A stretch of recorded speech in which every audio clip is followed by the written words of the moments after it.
I'm Ashutosh Varshney, Director of the Saxena Center for Contemporary South Asia, and it's with great pleasure that I welcome you to our inaugural weekend.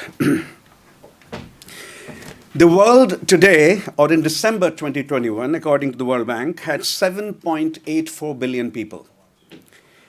1.88 billion lived in South Asia. That's 24% of the world. Stated differently, every fourth person in the world is a South Asian.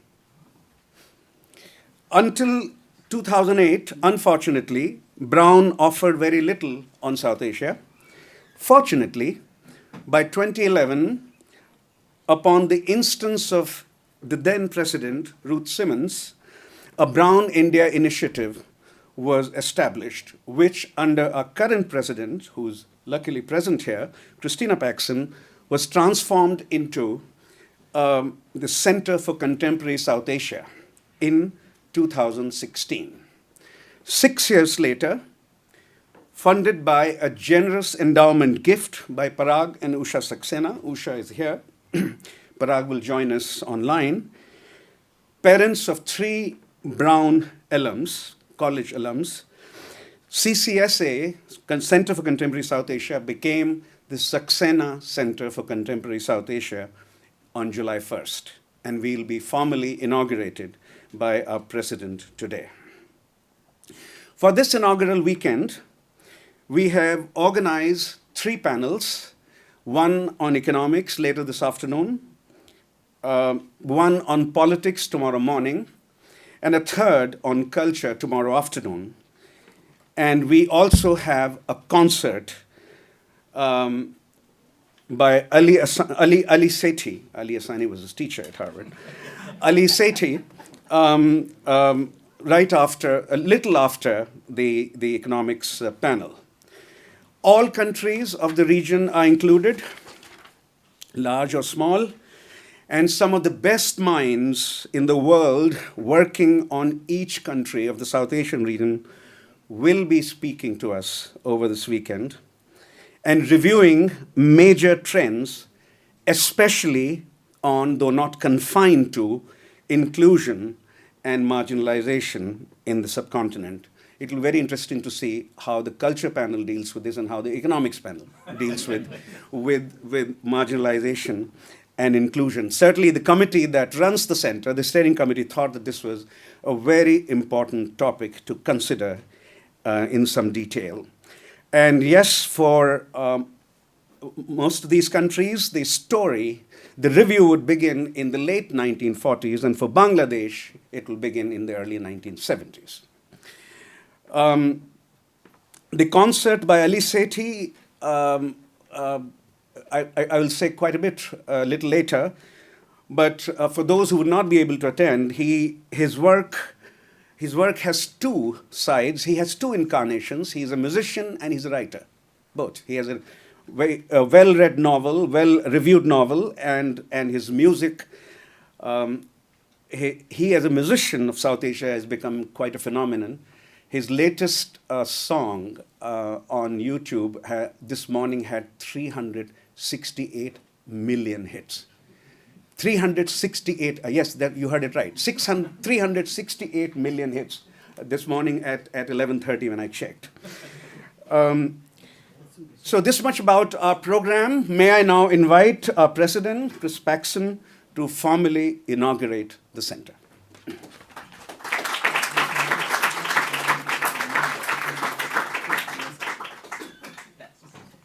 Thank you, Ashu, and good afternoon, and thanks to everybody for joining us today. A fantastic lineup of events, and just a really exciting day for inaugurating a center. I love inaugurations. Dedication. They're great. So, earlier this summer, and I just want to elaborate on some of what Ashu said, and I think he was being a little bit too humble. But earlier this summer, I celebrated my 10th anniversary of Brown, and over the last 10 years, we've been working with the center, the Watson Institute, the university more broadly, to build excellence at Brown and especially grow programs across the disciplines that are important and have an impact on the world. And this is certainly an example of that. If you go back more than 10 years, so until 2008, there were 4 professors doing full-time work at Brown on India and South Asia. 4. That was it. Since Ashu joined the faculty and the family in 2009, 9 additional faculty members who work on South Asia have come to Brown, and that doesn't include others who work at the cross-section of South Asia and other fields. So it's bigger than even that 9 additional indicates. The Brown India Initiative, established in 2011, right before I came, Ruth Simmons was instrumental in that. And then the initiative was eventually transformed into the Center for Contemporary South Asia. I think it's important to get a sense of what the center has accomplished so far so that we can appreciate how much more it's even going to do in its next incarnation going forward. So over the last decade, the center has offered courses on South Asia politics, culture, history, literature, arts, classics, and of course economics. A total of 32 courses have been offered. Each year, the center sends between 7 and 10 students to India and other parts of South Asia for research, for internships. In total, 62 graduate, 41 undergraduate, and 16 faculty and postdocs have been funded by the center to do research in South Asia.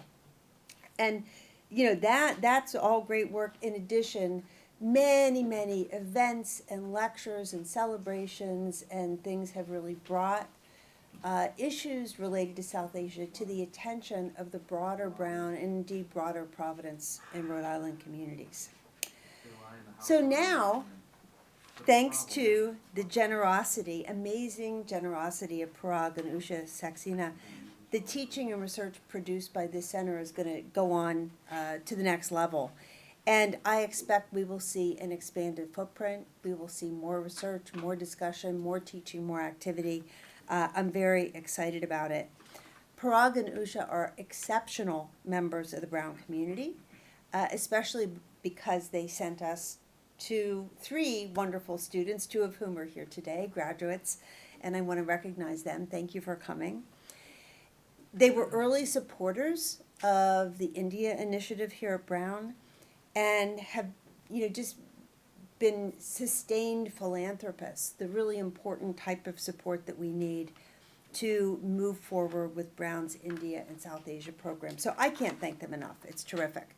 Without them, Brown would not have been able to achieve our mission of excellence in preparing leaders, next generation of leaders, especially focused on a region of the world that, as you say, is just so big, so vital, so important for our future. So thanks to your support, the center will continue to advance, promote scholarship, influence change, produce leaders of the future. So with this, I am very, very pleased to formally inaugurate this new center and thank your family for everything that you've done. Thank you.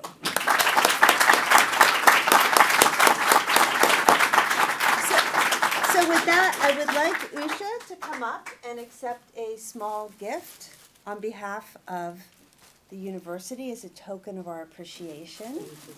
And did you want to say a few words before we have? You want Parag to do that? I think he was going to do it. Thank you. Thank you so much. For everything. Yeah, really terrific.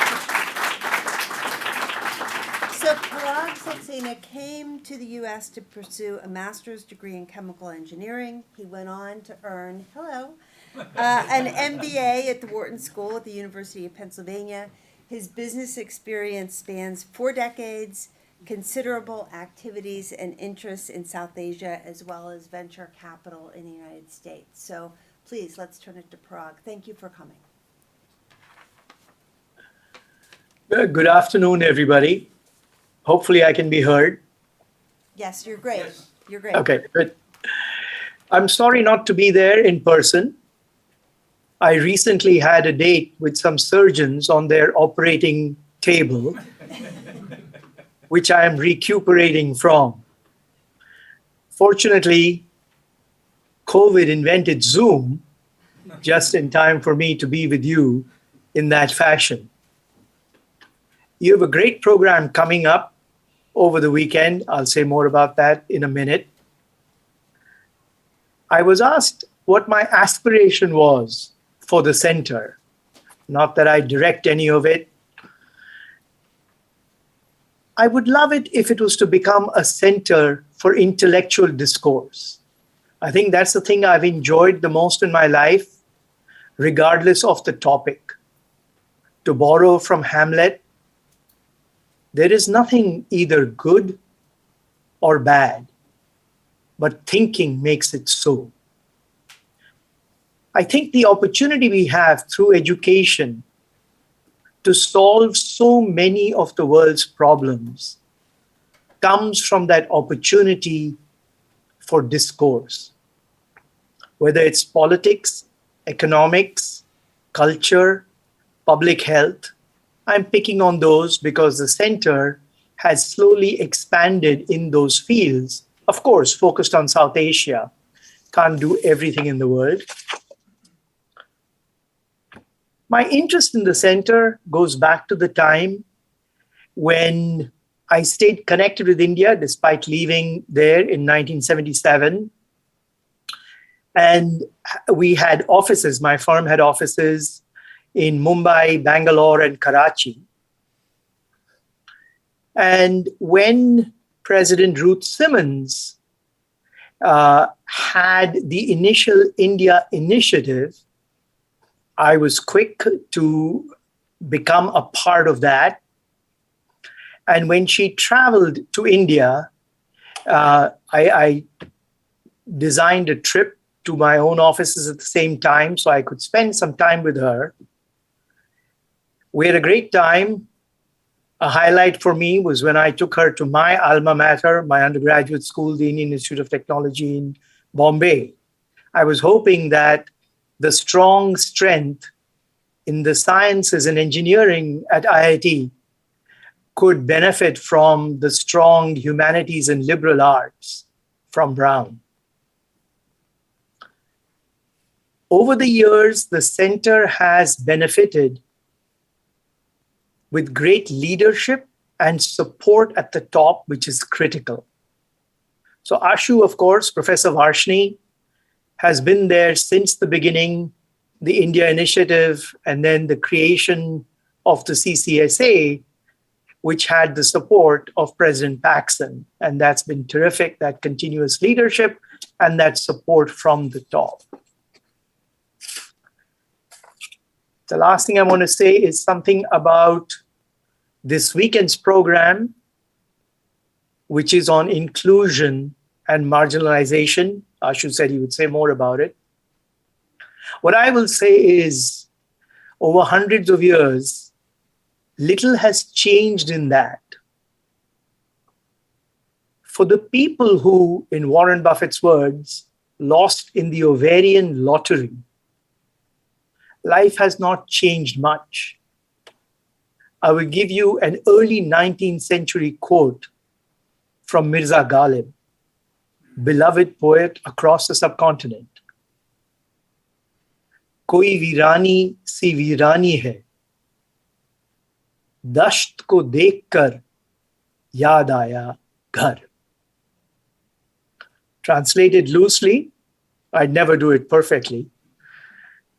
Seeing this lonely and desolate place, what does this arid desert remind me of? My home. That's the point of view that hasn't changed over hundreds of years. And as you go through the discussion in the next 2 days, I hope you will have that point of view in mind. Thank you very much. Enjoy the program.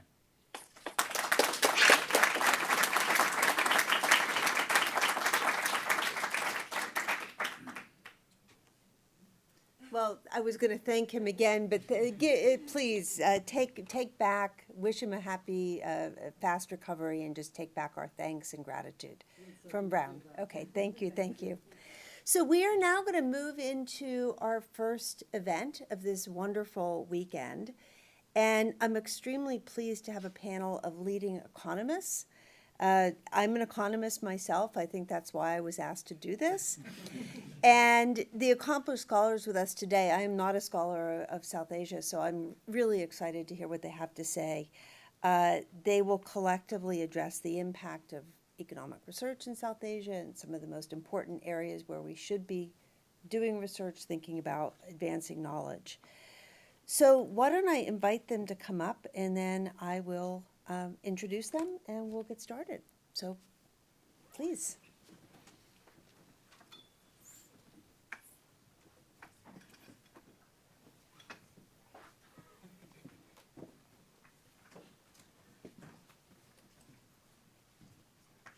While we're getting settled, let me say, I think we can have a very wide-ranging discussion as part of this panel. Anything, intellectual discourse, which is what Prague mentioned, is key to everything we do.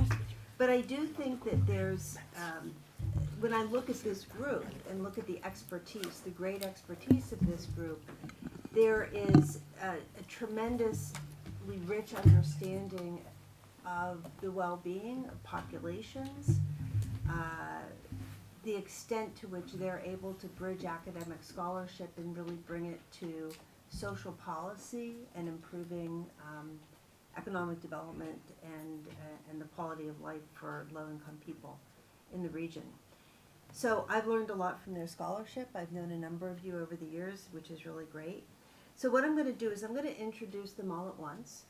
And then each one will give a presentation, what do we say, 15-ish?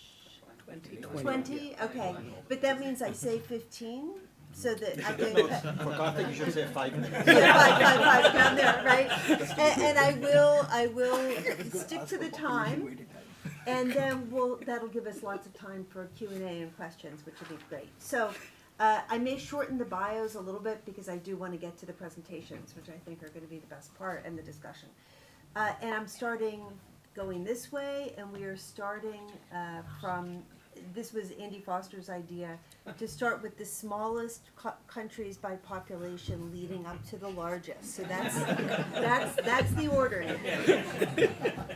So Shanta Devarajan, immediately to my left, Professor of Practice of International Development at Georgetown University's Edmund A. Walsh School of Foreign Service, previously at the World Bank, where he was a Senior Director for Development Economics, Chief Economist of the Middle East and North Africa, Africa and South Asian regions, and the Human Development Network.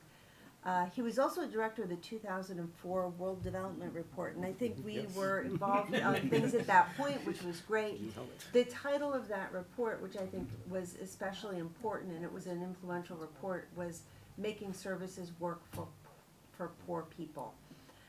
Before that, he was on the faculty at Harvard.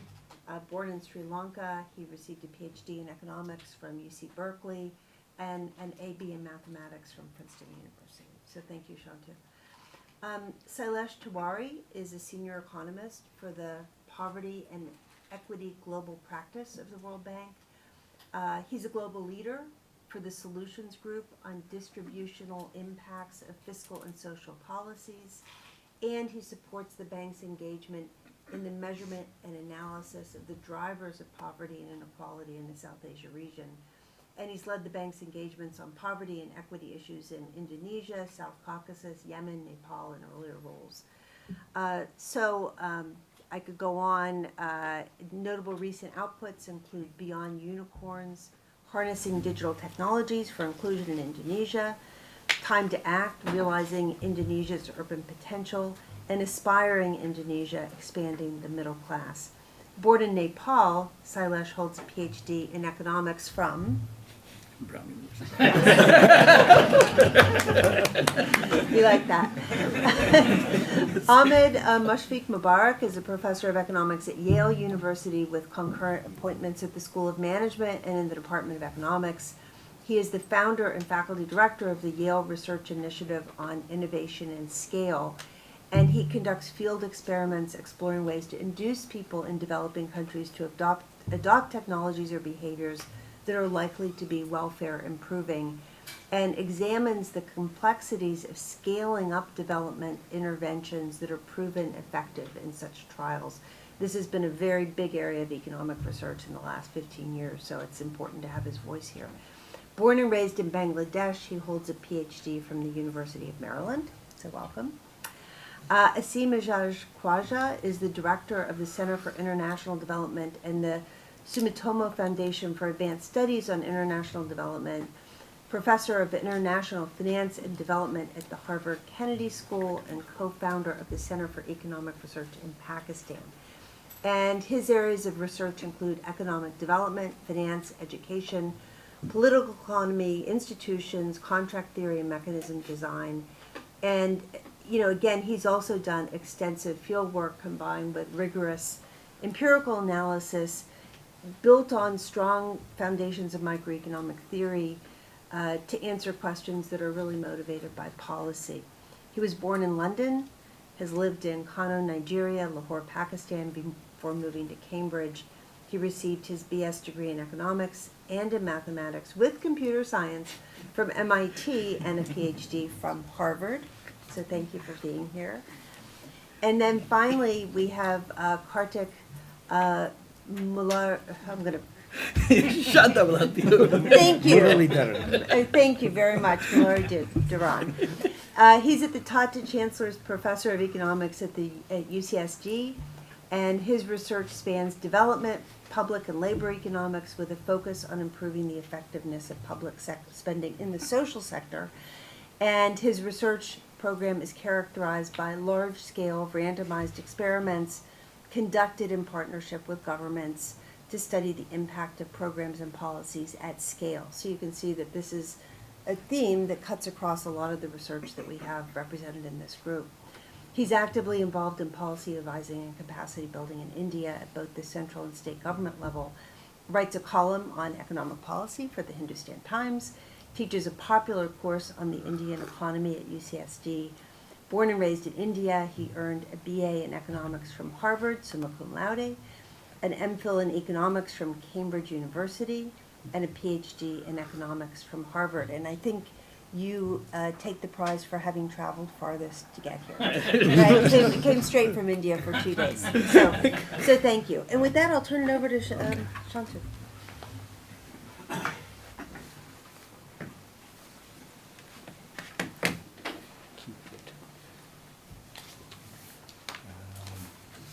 Do you have slides? Yeah, I have Shantu? slides. Yeah, they're on the desk. Okay.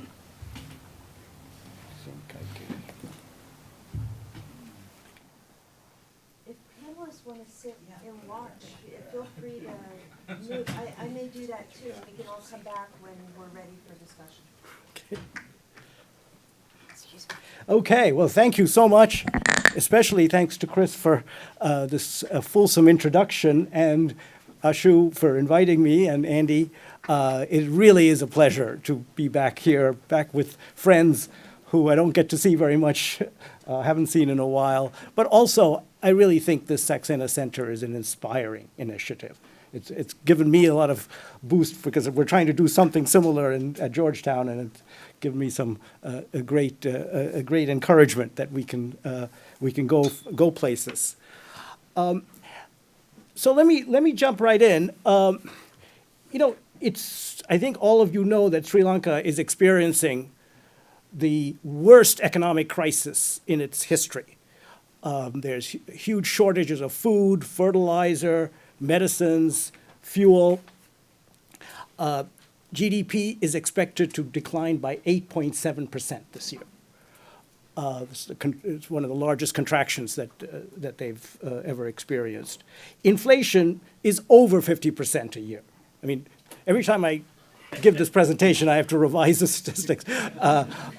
But Thambi knows, people who are living there know for sure what is going on. And the other important feature of Sri Lanka today is that there was a people's movement in the first half of this year called Aragalaya, which means struggle in Sinhala, which toppled a democratically elected president. Again, unprecedented in Sri Lankan history, and pretty much in South Asian history of that kind of popular movement that arose and toppled a president who won by 6.9 million votes or something. Right? Now, the question that is on many people's minds is, how could this happen? Right? Sri Lanka is a country which has had modest economic growth throughout its history. I mean, it's the wealthiest country of the five represented here, but also keep in mind that the growth rate, this chart shows a growth rate that took place during a 26-year civil war. Right? Growth was 3.1% during that 26-year civil war. It has human indicators that are the envy of the rest of the developing world. Child mortality rates are very close to those of Europe and way lower than the rest of Asia. And coming back to the Aragalaya movement, this has been an uninterrupted democracy since independence. And just one indicator is the Polity 5 score, which is from -10 to +10, and Sri Lanka is around 5, a little bit higher and lower. And the rest of Asia is just barely above 0. Right? So how did this happen? Now, the standard answer, which I confess I've given and written about and published and everywhere else, is to look at the proximate causes. And the proximate causes are the following. In 2019, the newly elected Rajapaksa government cut taxes dramatically. The value-added tax rate went from 15% to 7%. And this led to a fiscal deficit that ballooned. It was about 13% of GDP.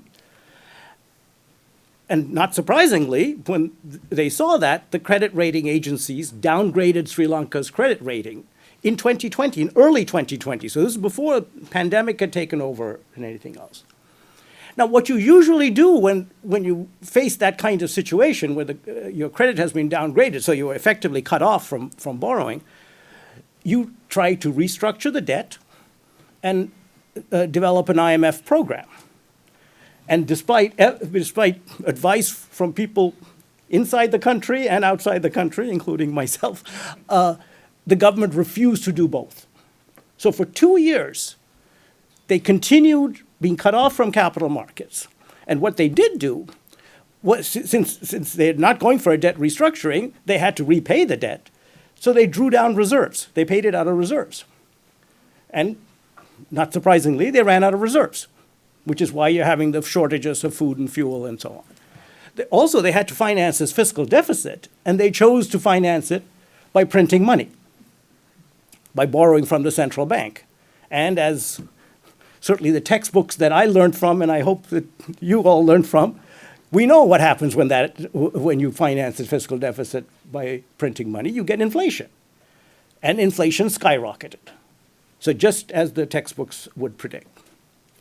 Now, so this is a coherent story, but I'm convinced that this is just the proximate causes. There's something else going on that has led us to this situation. And the clue to that comes back to the Aragalaya movement. The Aragalaya movement, actually, they had 3 main planks in their platform. First, they blamed the Rajapaksas and the other elites for basically stealing the state's resources.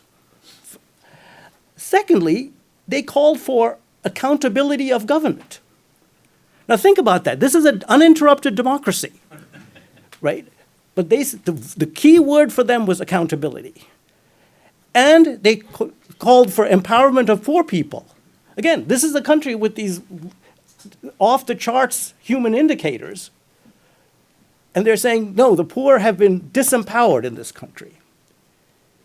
And yeah, I think this poster, I don't know whether you can see it, it says, people should not be afraid of the government should be afraid of the people. Right? This is great. They got it right. At least I agree with what they said. I'm not sure. We may both be wrong. So it made me think, they're onto something. So what I want to try to show you is that if you look at economic policy in Sri Lanka from the 1950s, it has systematically been geared towards reducing government accountability. It has facilitated elite capture, and it has systematically disempowered poor people. And just to anticipate what I'm going to say, you can still say, well, then why did they do so well all this time? Well, there are two factors. One is that they did do a couple of things right, but they succeeded so well in those that it led to a sort of complacency where when you try to make any reforms, they say, well, there's no problem here. Look how well we're doing. But the other is that there was tremendous luck. And I'll show you how lucky they were. So let's just look at these economic policies. So one is, like Pakistan, where's Asim?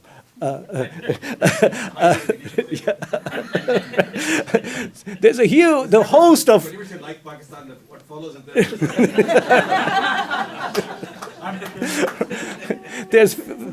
there are fuel and electricity subsidies all over the country, and all over South Asia, by the way. And just one point about that is that if any study you try to look at who gets these subsidies, who benefits from these subsidies, it is overwhelmingly the richest 20% of the population, over 50%. But actually, it's worse than that, because what fuel subsidies do, or electricity subsidies do, it makes the electric utility unaccountable to the people, because they're accountable to the government that provides the subsidies. So the electric utility can misbehave, can have blackouts, as they do in Colombo these days, and there's nothing that the people can do about it. And they only behave that way because the government decides they're going to behave that way. And there's something even worse about fuel subsidies. I've been thinking about this since I was working on the Middle East, which also, by the way, has even bigger fuel subsidies. That it's a kind of disempowerment because it tells a poor person, if you want to benefit from the state, you have to consume fuel. And, not surprisingly, they don't consume a lot of fuel. That's what you're saying here, right? Whereas compare that to being given cash transfers, where the government is saying, here's some money, use it to buy whatever you want. So it really is a very different relationship between the state and its citizens compared to a fuel subsidy. So the one question is, why don't we get rid of these fuel subsidies and replace them with targeted cash transfers? Well, we've tried that in Sri Lanka. So there's a program called Samurdhi, which is the largest social protection program. It's about 1% of GDP. And this program, and again, keep in mind, this is a country known for its social welfare, right? It shows up in all of these things. This Samurdhi has huge errors of exclusion and inclusion. So this is some statistics from when the poverty rate was about 20%. And the fact is that only 30% of those receiving Samurdhi transfers were poor. So 70% of those receiving it were non-poor. And of the poor, only 63% actually received Samurdhi payments. So about 37% of them never saw any Samurdhi payments. Now, what's going on here? Well, not surprisingly, this program, which was portrayed as a poverty alleviation program, was an instrument of political patronage. And you saw that if you look at the households that received Samurdhi payments, and this was a time when the incumbent party was the People's Alliance, PA. What you found was that if the division had voted for the PA in the last election between 40 and 60%, they're the ones who got the bulk of the Samurdhi payments. So if they had voted 80% for the PA, they didn't bother with them. And if they voted 10%, they didn't bother with them. And there's qualitative evidence that the Niyamakas, the people who actually deliver the payments, were told, do not give this to a household that you knew was a UNP supporter. So we've got a serious problem. And this program is, by the way, it's still going on, and pretty much in the same way. There are ways to get around it. You can have electronic transfer that avoids this ability to use it for political patronage, and that would be one of the things. And keep in mind, this is a way of empowering the poor. Now let me turn to the other policy that's widely celebrated, which is Sri Lankans are very proud of. We're very proud of our free education policy, and look at have all these high enrollment rates and so on. But you look at the quality of that education. The pass rate in 8th grade is less than 50%. And now these kids are all going to school, 100% enrollment in secondary school, right? Well, then we have the same problem that Karthik and Asim and I have been struggling with for years. You have significant levels of teacher absenteeism. The teachers are absent about 15% of the time. It's lower than India. But it's still, and we know that teacher absenteeism is associated with low learning outcomes. Right? But again, what's going on here is that this free government-supplied education system means that the teacher is not accountable to the students. The teacher can be absent. The students can't do anything about it. It's actually worse than that because this education system is not free either, because there's high prevalence of private tutoring. And you've seen a huge increase in private tutoring from the household surveys. The percentage of households saying that they have tuition expenditures is about 64%. And the other interesting thing is that if it's just the rich going for private tutoring, I don't care, right? That's fine if they want to use their money for that. But in fact, it's the poorest quartile, 60% of the poorest quartile are reporting positive expenditures for private tutoring. That's a big chunk of their income. Right. Now, again, keep in mind, these are some of these tutors are actually public school teachers. So they teach these students in the morning, but they don't teach them so that they will come in the evening for the private tutoring classes. Again, a complete failure of accountability. And then finally, Sri Lanka also has a free public university system. And as we've observed in other countries with that system, it's mostly the richest families that have students in that system. So something like about 50% of the education of those in universities come from the richest quintile, and about 70% from the richest 2 quintiles as well. And again, now in comparison to other South Asian, I'm going to say something good about the other South Asian countries. Sri Lanka has 0 private universities. And every time they try to introduce one, there's a huge hue and cry from the public university system. And in contrast to something like Nepal, where I remember the Tribhuvan University, where they actually basically privatized it and have done very well. Now, let me turn to employment. How am I doing? Because the other thing is that during this period, there was a youth bulge. And as we know, youth can be quite volatile if they don't have jobs. And the old socialist system was not creating jobs. So there was quite a lot of concern about what to do. And what they did do was liberalize trade. So this is one of the things they actually got right.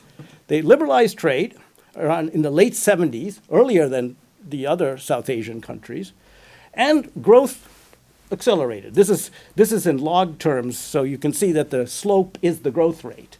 And around 77 is when the growth rate shot up. So that seemed to work just fine. But the problem is that it actually didn't create a lot of employment. They had in mind the Chinese model. You liberalize a trade and you'll get a lot of foreign investment, and then you can take off on unemployment and manage the youth bulge that way, the way the Chinese did. But industrial employment really didn't take off.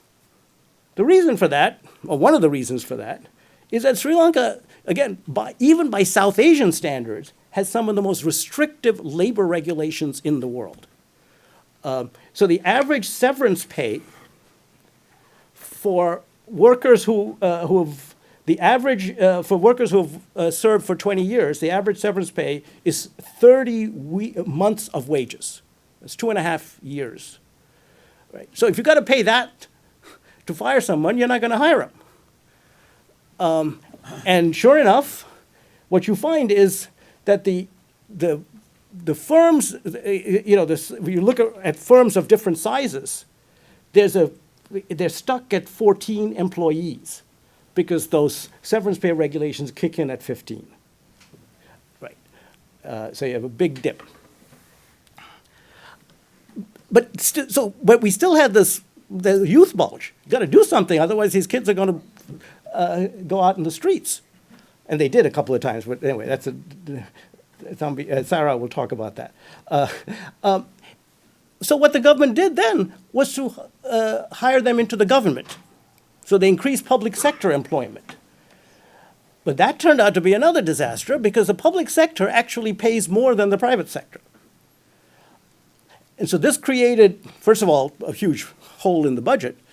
But also, the fact is that now you're creating another level of unemployment, which are the secondary school graduates waiting in the queue to get that plum private sector job. And that plum private sector job is not just the money, but the benefits, pensions, and leave, but also permanent employment. That's the huge risk premium that comes with public employment. And this, of course, raised the reservation wage for private sector jobs as well. So the private sector couldn't be competitive. So you still had a problem. But that's when they got lucky. Because just around that time, the Middle East opened up for migrant labor. So you had a huge influx of Sri Lankan workers going to the Gulf, particularly women. And that actually was the safety valve. That's how they got around. And now, of course, they, as you may notice, Sri Lankans are getting old. They have aged and they've come back. So they basically managed that youth bulge with migration.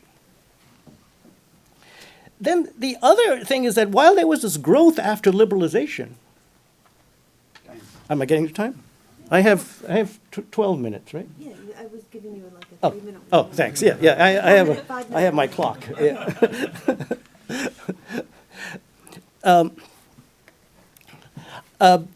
While there was growth after liberalization, the agriculture sector was not growing. It was lagging.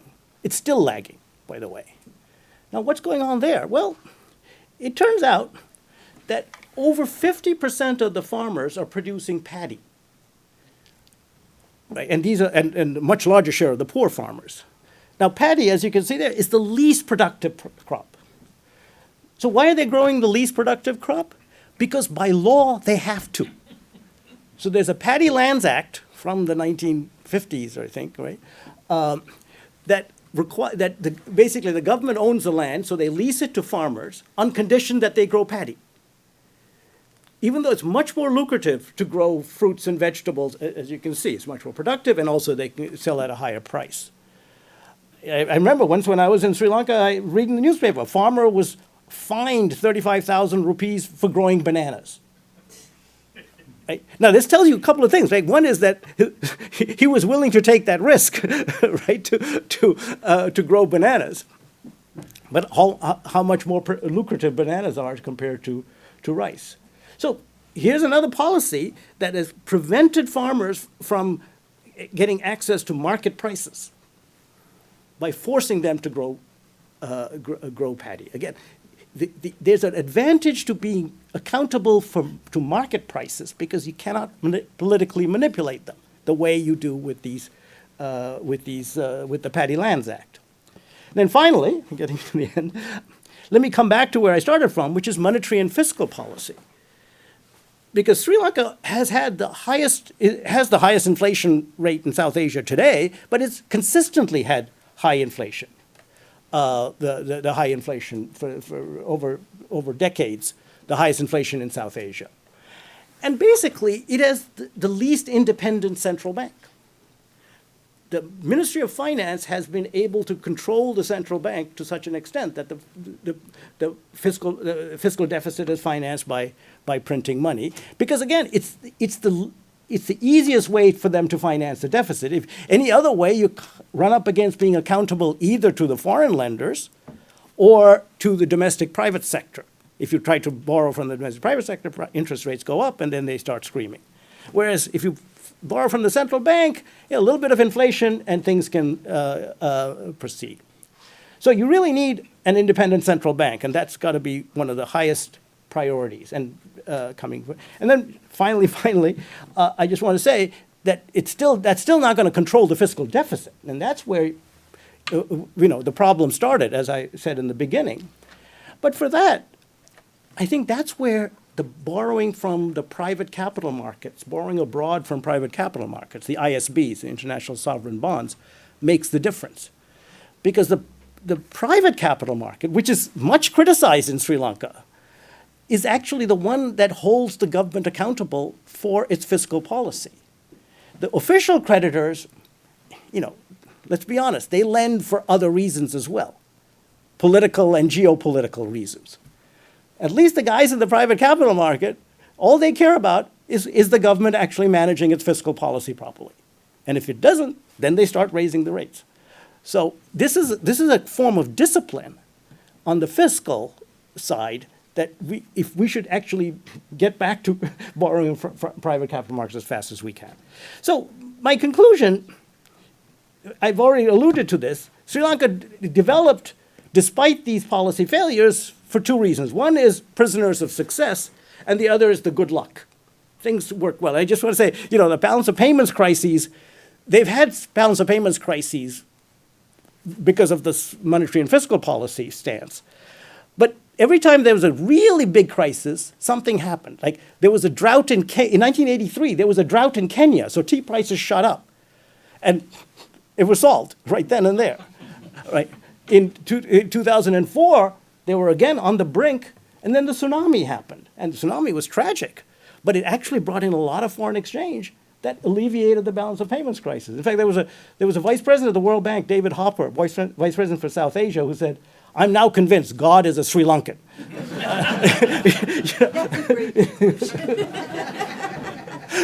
Right? But good luck really has made a difference. But the fact is, in 2022, the luck ran out.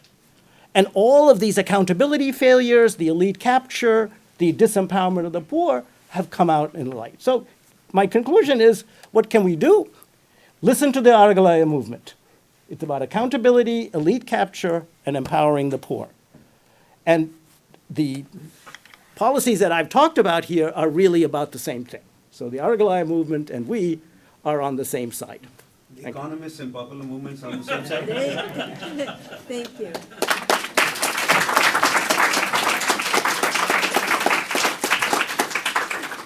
Thank you. I'll take Sailesh's seat. And grab this water.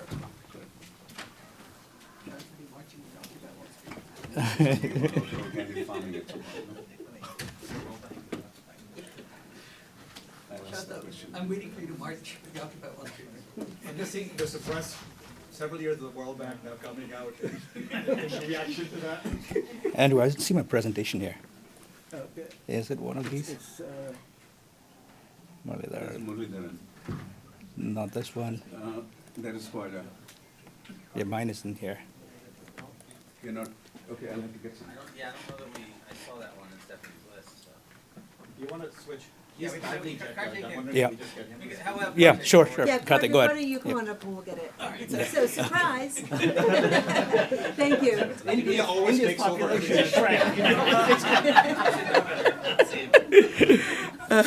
Is there a Karthik clicker? is known to step off the plane after 10 hours of flying, 15 hours of flying, and then give a talk. Well, here you go. And then go back. Is there a clicker somewhere? Was there a clicker? There should be a clicker. Was it just the keyboard? Yeah, I think you'll just, use that. There should be a clicker somewhere here. But anyway, just go ahead. Can you hear me fine there? Perfect. So Sorry for the disruption program. The jet lag really started hitting me. And I'm like, all right, let's get up and wake up. So I was tempted to ask for population weighted time to speak.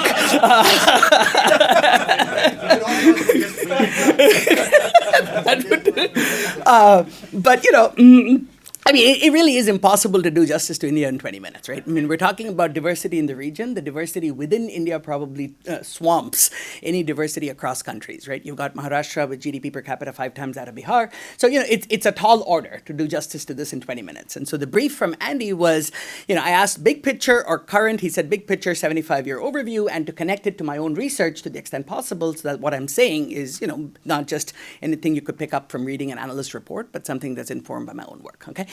So with that introduction, let's kind of, just take stock, right, at 75. So one of the things that's worth highlighting is that the connections I'm going to make are less across the region and more across the sessions. So Ashu and Pratap will be happy to note that, like Abba Lerner famously said, that every economic transaction is a solved political problem, right? So even before you start talking about economics, you first got to acknowledge the miracle that is modern India, right? I mean, so the fact that 75 years the country has held at a time when, at the time of independence, most people thought that this is not going to happen. There's more diversity, like, from Punjab to Tamil Nadu than across the Punjab borders, and we saw partition. And so there was many, many reasons to think that the center would not hold, okay? So that diversity of India, this is kind of, twice, India has more people than the entire Western Hemisphere put together, right? More than North America, South America, Central America put together, more than all of Africa put together, right? I mean, and so the scale is just kind of mind-boggling, right? I mean, if you don't, Ashu said 1/4 of humanity, but just India is mind-boggling, okay? So this is a massive triumph, and Ashu and others will talk more about that tomorrow. And there's similar success on the economic front. Okay, so India has been perhaps the largest, growing large democracy in the world. Annual growth, especially since the 80s, of about 4.6% per year. Poverty rates fallen from 70% to 21% from independence to 2011. So again, these are monumental successes.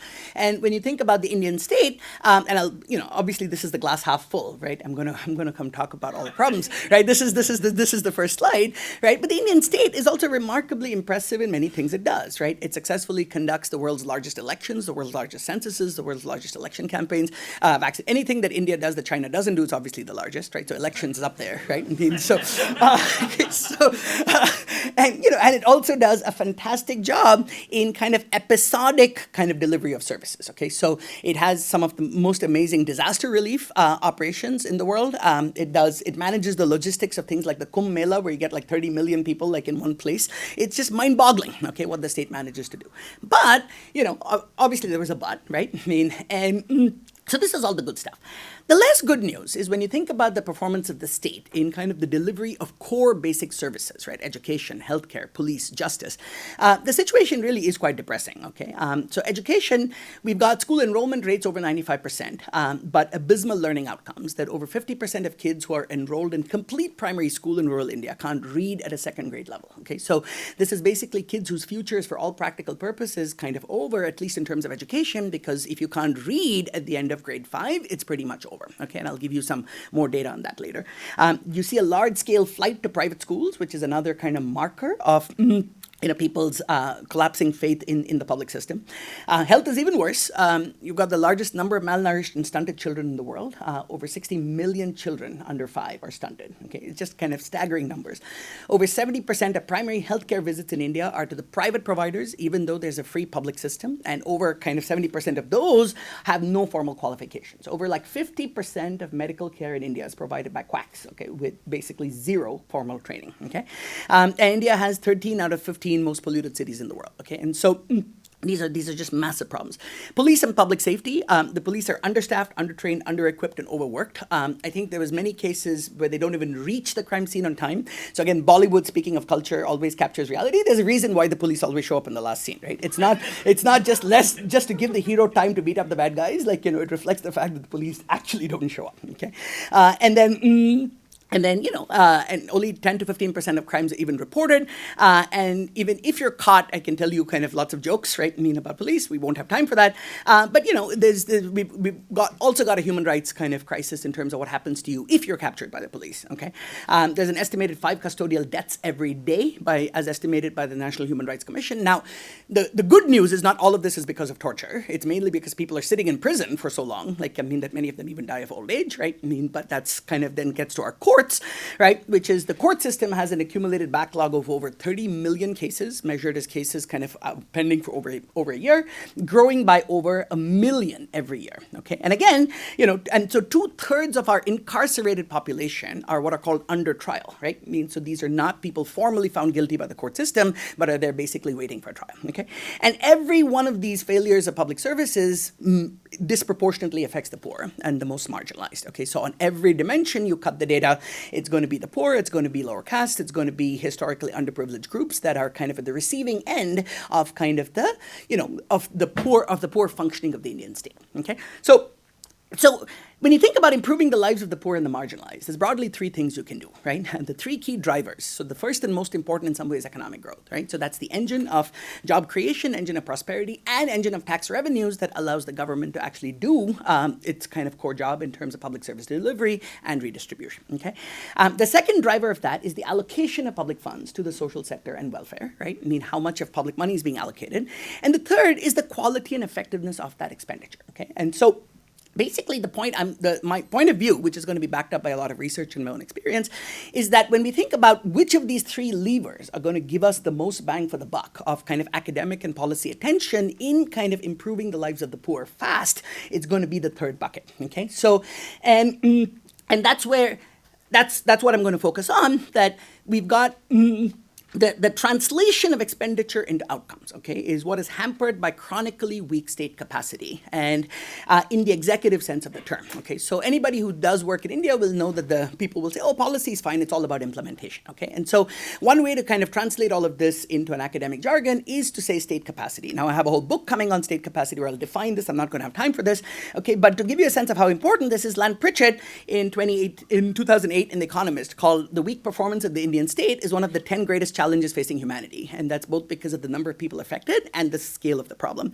Rakesh Mohan, the distinguished economic policymaker, in 2018 wrote a 25-year retrospective of India since economic reforms and said the way forward for accelerated growth in India is being held back by major governance deficits in all areas connected with the delivery of public goods and services. Okay, so as we assess India at 75, there's perhaps no greater barrier to India achieving full potential for citizens than improving the effectiveness of the Indian state. And that's kind of what I've been spending the last 3 years, my pandemic years, kind of writing a book that's grown to now 500 plus pages, which should be hopefully out like in the middle of next year. And what that book aims to do is to characterize India's crisis of state capacity, explain why things are the way they are, and provide a roadmap for actions to build a more effective Indian state. And many of these ideas are likely to be relevant for low and middle income countries across the world. Okay, so I think just to take a quick step, even more big picture historical view, right? I think it's important to understand that the modern state itself, right, has gone through 3 major phases. Okay, there's for the most part of human history, the state was essentially a security state that essentially did defense and did law and order. And one way to measure this is that 70 to 80% of the budget used to go to defense. Okay, and that was the existential threat. If you see kind of Russia stomping into Ukraine now, you see nothing else matters if you can't kind of protect your borders. Okay, so and this was a time when this is, and I'll come back to that in a second. Okay, it's only in the 18th and 19th century that you get to the second wave of the state, which is the industrial state, where you start realizing that, hey, I can collect tax revenues and build public goods and infrastructure that are going to have these huge multiplier effects and complementarities with the Industrial Revolution in improving GDP per capita, right? So infrastructure, railroads, canals, sewage systems, transportation systems, storage systems. So there's that complementarity, right, with the Industrial Revolution and investments in public goods. And it's only in the last 100 years, right? So the modern welfare state is less than 100 years old, okay? So what that Industrial Revolution gives you, it gives you growth in incomes, but it also gives you massive growth in inequality, right? And then it's only starting 1930 and even more after World War II that you get the modern welfare state with progressive taxation and social insurance. And you see programs like food security, healthcare, pensions, unemployment insurance, right? And so that gives you the famous Kuznets curve, right? Which the economists know well. And Ben Friedman has this nice book on the moral consequences of economic growth. Okay. Now, what is less appreciated, and Ashu and Pratap will be very happy to see kind of like, their political science influences with me over the years, is that what's I think less appreciated is how much the nature of the state is correlated with the extent of democracy. Okay, so the security state traditionally caters to kings and nobles. There's very little kind of concept of individual human rights, right? And what's less appreciated about the industrial state is that the industrial state is a time of limited democracy, right? So when you look at the US and the UK and think of these as old democracies, they're really fake democracies, right? Because the vote is restricted to about 20% of the people. So if you think about roads and railroads, in the long term, the poor benefit through market integration and lower prices. But in the short term, it's mainly capitalized by those who own the property, right? So it's not a surprise that, that's the constituency when the people with the vote are kind of educated landowners, college graduates, that you get the political support for that phase of the state. And it's only with universal adult franchise that you get the political push, right? For the modern welfare state. And that it's been documented in tons of micro studies. I'm just kind of pulling, there's nothing new here in what I'm saying, it's just a synthesis, right? But the reason this matters so much for India is I think making sense of India, right? I think Ashu's got this, very lovely book of Battles Half Won, right? Which is why does Indian democracy, why is it not translated more into better outcomes for the people, okay? So, and the key issue here is Indian exceptionalism. So this is a graph from Arvind Subramaniam's JP paper that on any kind of historical analog, India is this insane outlier of having universal adult democracy on day one. Okay, so when the US and the UK and Korea were at comparable level of GDP per capita, their democracy index is about 20, where India is kind of close to 80 on day one, universal adult franchise on day one. And so what that means when you think about what does this mean for the poor and the marginalized in India, that the democracy before development is a great moral triumph, right? It's a moral triumph because it's given a voice to the most marginalized at a time when the historical analog is that the similar marginalized groups in the US and the UK just didn't have that kind of voice, okay? And that voice also translates into policy wins. So coming back to the marginalized, one concrete way of seeing this is that India does the PDS for food security at a GDP per capita of $800 per capita. The US does food stamps at a GDP per capita of $8,000 per capita, right? Which is 10 times later, okay? So that gives you a sense of how much more of a moral advance India has delivered for its most marginalized as a function partly of being a democracy, okay? But while political scientists, I think, have done a lot of work on why India survives as a democracy, I think there's been much less work on kind of the downstream consequences of that when you think about the economic policy and the constraints that imposes, okay? So it has created two central challenges that India has to grapple with.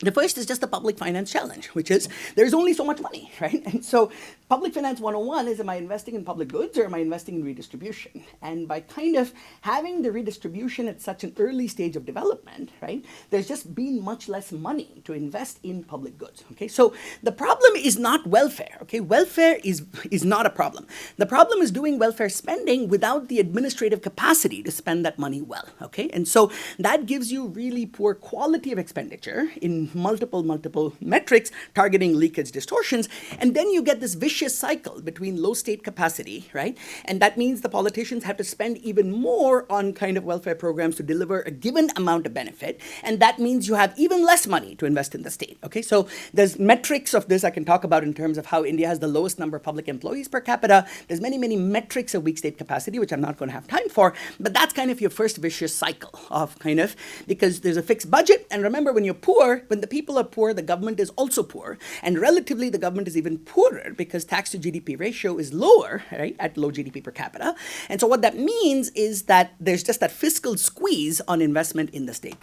The second is the political economy challenge, right? Because the nature of your politics is that both the politicians and the voters rationally know that the state cannot cater to everybody. So the nature of the politics becomes a politics of scarcity, right? Where the focus of both voters and politicians is how do I target the resources of the state to my preferred interest groups? And that's kind of been the history of kind of vote bank politics, clientelism, on all of that stuff, right? So that's classic political science stuff. But what that means is that it also constrains, it's another vicious cycle. And Pratap talks about this in Burden of Democracy. Pranab Bardhan's talked about this earlier, that the amount of fractionalization in Indian society has also made it harder to build the broader coalitions needed to invest in broad purpose public goods, as opposed to kind of the locus of political activity being how do I direct the resources of the state to my preferred groups, okay? Now, I think the good news is that the political incentives are changing. So I'm not saying that the old politics of caste, religion, region is over, but it's being overlaid with the newer politics of governance and delivery, right? But the fundamental problem today is that even politicians who want to deliver are constrained by the underinvestment in the state, which is a cumulative underinvestment over 30 years. So there's this window of opportunity where there's political desire to do this, but you need kind of a roadmap of how exactly we do this, okay? And that's kind of partly what's motivated the book. And obviously this then connecting the micro and the macro, right, and connecting this to my own research. So one kind of reason for writing this book is over the years we all, Asim, Mushfiq, me, we all write individual papers, but never get a chance to connect the dots across these papers. And the one dot that kind of just shows up in such a big way is that the returns, multiple studies across sectors show that the returns to investing in governance and state capacity are often 10 times more than simply spending more on the program itself, okay? So our policy discourse focuses on the top line of budget allocation, the budget, and we discuss which sector is getting how much money. Nobody's asking how's that money translating into outcomes at the last mile, which is what we care about as citizens, okay? So in education, we've got work, and Shanta talked about teacher absence, right, that we spend 90% of our education budget in teacher salaries, but 25% absence rates means that's that much leakage right there, okay? So if you care about improving teacher-student contact time, you could do this by hiring more teachers, or you could do this by filling gaps in supervision, and we estimate that that would be 10 times more cost-effective than simply hiring more teachers. An even more striking example, right? So we've got this QJE paper showing how an unconditional doubling of teacher pay had exactly zero impact on learning outcomes. Okay, so deans and presidents note that. Okay, okay. But and that paper is called Double for Nothing. Okay. You won't get don't know salary but there's a better way to do this anyway. And then on the other hand, we've got the JPE paper showing that even 3% of pay that's linked to performance gave you this enormous improvement, right? So it's not like you shouldn't do pay increases. It's just that they need to be linked to performance. Okay, so that's the key. All right. So NREGA, right, we've got this AER paper looking at the impact of biometric smart cards of reducing leakage and corruption in NREGS, which is India's largest welfare program. And again, we estimate that the leakage reduction was 10 times more than the cost of implementing the program. Okay, so again, the returns to investing in governance was 10. So think about, I want to get a certain amount of money to the poor. I can increase the spending or I can improve the pipes, right? And the return to improving the pipes is 10 times more than increasing the spending in the top line, okay? We've got another paper on farmer welfare. I've got another recent paper in child development where you show kind of hiring an additional local worker in the Anganwadis so that one focuses on health and the other focuses on education led to not just a significant improvement in learning outcomes, but also a reduction in child malnutrition. And we estimate that the return on investment of doing that spending is about 20 times the cost. Okay, so this 10x rule of thumb is showing up now in sector after sector after sector because we have so chronically underinvested in the core capacity of the state. Okay, so and I have a postdoc who finished a PhD at, 2 minutes? Oh my God. Okay. Give me a population weighted 5 minute kind of grace. No. Mostly population weighted. All right.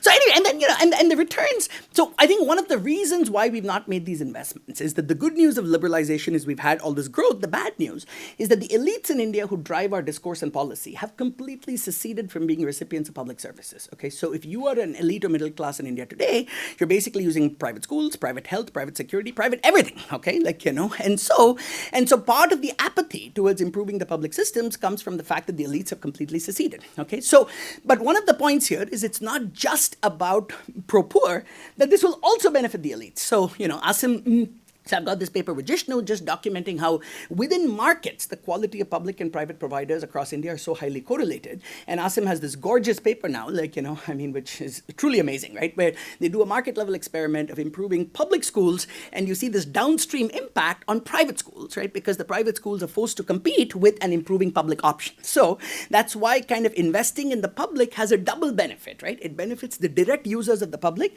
but has downstream benefits to the users of the private, because the private is is forced to improve to kind of compete with this guy. Okay, so I'm going to tell more stories. Oh my God. Okay, 1 minute. Okay, just give me 1 minute. This is my last slide. Okay. Last slide. It's my last slide. It's my last slide because it's also going to allow me to do this cross-regional kind of thing, right? So if I was to connect what I said to the great debates in development, okay, since the 1970s or even 60s, the big debates in development has always been the growth wallas versus the development wallas, right? So if you look at every development outcome, whether it's life expectancy, education, child malnutrition, and everything, there's a strong positive correlation between GDP per capita, okay? So essentially the growth wallas, right, which is mainly, Bhagwati Panagriya in the Indian context, the World Bank, IMF in the global context, right, would basically say you get 2% higher growth for 20 years and that's going to dwarf everything, okay? So you got to focus on growth. On the other hand, you've got the development wallas, right, which is Amartya Sen and Jean Drèze, and in the global development discourse, that's kind of been more the UN view, right? So the World Bank versus UN view is kind of roughly mapping the Bhagwati Sen kind of debate, and they would typically point to the Bangladeshis, the Vietnams, and the Sri Lankas of the world to say that you don't have to wait to get rich to get developed, right? So countries, that the goal of development is not GDP per capita, the goal of development is improving quality of human life, and you can do that by prioritizing those social sectors, okay? Now, at some level, this kind of fight is almost academic because in the long term, growth helps human development and human development helps growth, right? So the main place where this debate matters in practice is at the time of budget allocations, where the growth wallas say spend on the infrastructure, the development wallas will say spend on the social sector. And my point of departure is to say that debate makes sense, but it may be distracting us from the fact that the much higher returns come from increasing the quality of your spending. It doesn't matter what you're spending on infrastructure or social sector, the quality of your spending sucks, okay? And you're so far within your feasible set that if you get that investment in state capacity, right, you can do more of everything. And the book itself is then like a roadmap getting into the micro details of state capacity and how we do that. So I will stop there, but I have many, many more slides and stories I can talk about.